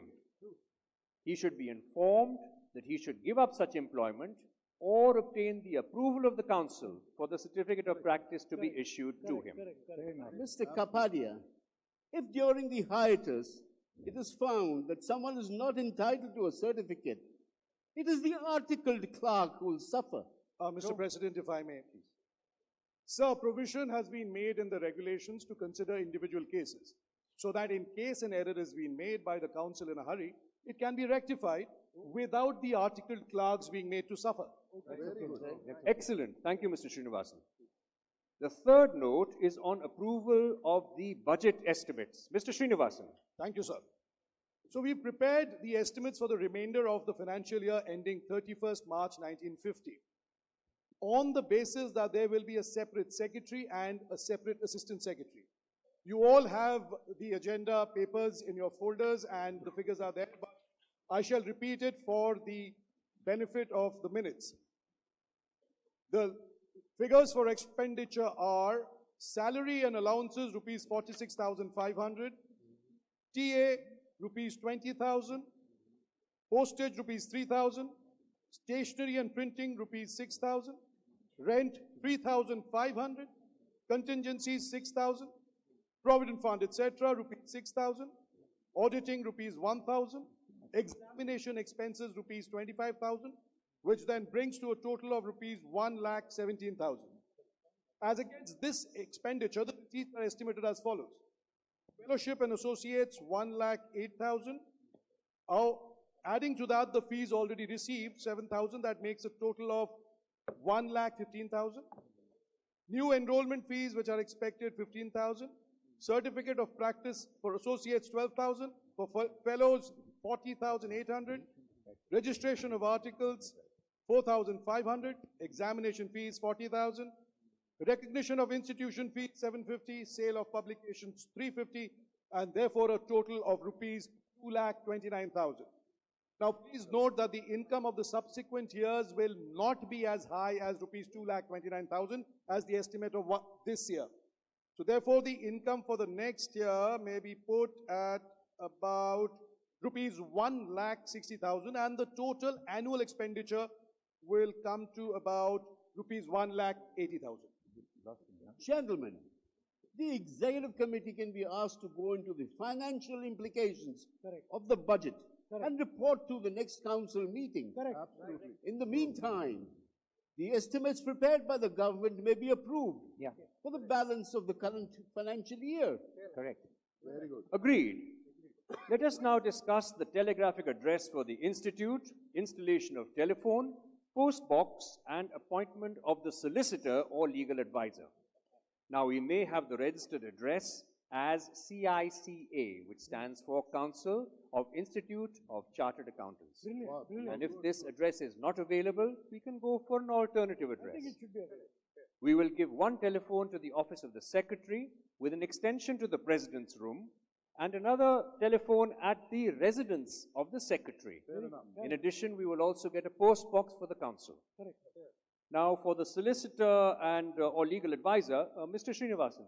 Mr. President, the government will try to take the help of the Ministry of Law of the Government of India to find a solicitor, failing which we can look at alternate solutions. Good solution. Agreed. Thank you. Now, let us have the next meeting of the council in Delhi about the end of October next or in the first week of November, with the proviso that the various committees can also meet slightly before or immediately after the council meeting to economize on traveling expenditure. Correct. I request Mr. Srinivasan to please draw up the tentative rules and procedures regarding these committees, and we can then dispatch them for comment to the members of the committees, and then we can take a look at them in the council meeting and approve them. Okay. Moving on, can I have suggestions on the date of the next examination? Sir, people in Madras find it very difficult to procure examination hall during the month of December, probably due to the music season. I don't know. Anyway, yeah, we have a music season in December. In any case, I request the exams be held in the month of November. Why not? Gentlemen, the months of January, February, March, and April are the worst months for the profession for it to devote its time to the examination. Correct. These are the busiest months. I think that while the examination committee is fixing up the dates for the examination, it should keep this in mind. Yes. Yeah, exactly. Why not? Mr. President, will it be convenient to have the examinations in the month of November and December? May? The November and May. examination committee in Yes. future should fix a definite program. When a student starts his articles, he's entitled to know about the program of his examinations. Yes. At the moment, there is no uniformity of publication of results. If and when the examiners find time, they examine the papers and the results are published at a much later date. There is great uncertainty about the publication of results. If the examinations are held at the end of November, the results should be out by the second Monday of January. And if the examinations are held in May, the results should be out by the second Monday of July. Such a definite kind of program should be laid down. Absolutely. Possible. It's possible. We will hold the examinations in November, but the dates will be left to the examination committee to fix. Correct. And the examination committee will also look at the advisability of fixing a definite program of dates of results and examinations as suggested by CA Modi. Very good. Let us now take up agenda item number 4. CA Vesh, please. Thank you. I propose a vote of thanks to the chair. Item 4, which should have been the first to draw the president's attention on his assuming the chair, has been altogether omitted. I do not know whether it's by accident or by design, but it's probably better to say that it's both by accident and by design. I congratulate the president very heartily on his election and compliment him in the manner in which he has conducted the proceedings during the last 2 days. The office which the president is now occupying is a great one. He is called upon by the entire chartered accountants fraternity of the nation to shoulder a huge responsibility. I assure the president of the utmost cooperation and willingness of the members of the council.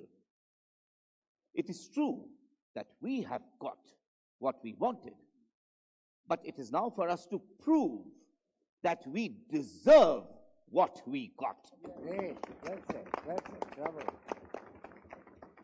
I request every member of the council to give his very best for the cause of this profession. As the Honorable Minister pointed out yesterday, the advancement of the country is dependent on the promotion of the industry and the economy, which in turn depends on the advancement of joint stock companies, and therein, in that advancement, runs our part of the business. We are not to be guided by petty considerations. We have to be guided by only one motto: what is best for the country? Well said, bravo. Well said. Well said. With this end in view, we should work for the future. Well said. Very well. Great. I thank CA Vesh very much for the very kind remarks he's made. I have taken up the duty of president, knowing full well that I would get the cooperation of every single member of the council. It will be my endeavor to work for the best interests of the profession and the institute. The profession has certainly to prove that it deserves the autonomy. The function of the auditor is not merely to act as a tool in the hands of the person who has been responsible for his appointment, but he has to discharge his duties in a proper manner. The other aspect is the case is the relations between the income tax department and our profession. As you well know, this is characterized by differences and antagonism. Now, I really cannot understand why this situation should exist at all. There should be the fullest cooperation between the department on one hand and the profession on the other. A position should be achieved where the department itself comes to the realization that they have to trust only the profession and no one else. When we are able to create that position, gentlemen, then we will have demonstrated to the government and to the entire country that we deserve the autonomy in the fullest measure. Another thing is that without the fullest and willing cooperation of all of you, I have little chance of delivering the onerous duties that have fallen upon my shoulders. I am delighted to find that in the last 2 days of our meeting, the cooperation given to me in the conduct of the proceedings has been wonderful, and the views have been expressed by everyone in a free and happy manner. I wish that the same atmosphere should continue and that every member of the council should work in the best interests of the profession. Thank you.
Can we have a huge round of applause for all the actors, please?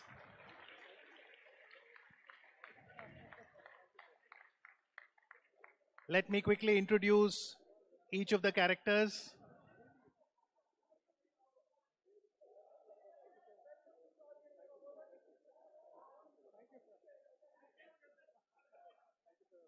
So, can we request all the actors, Amitabh ji,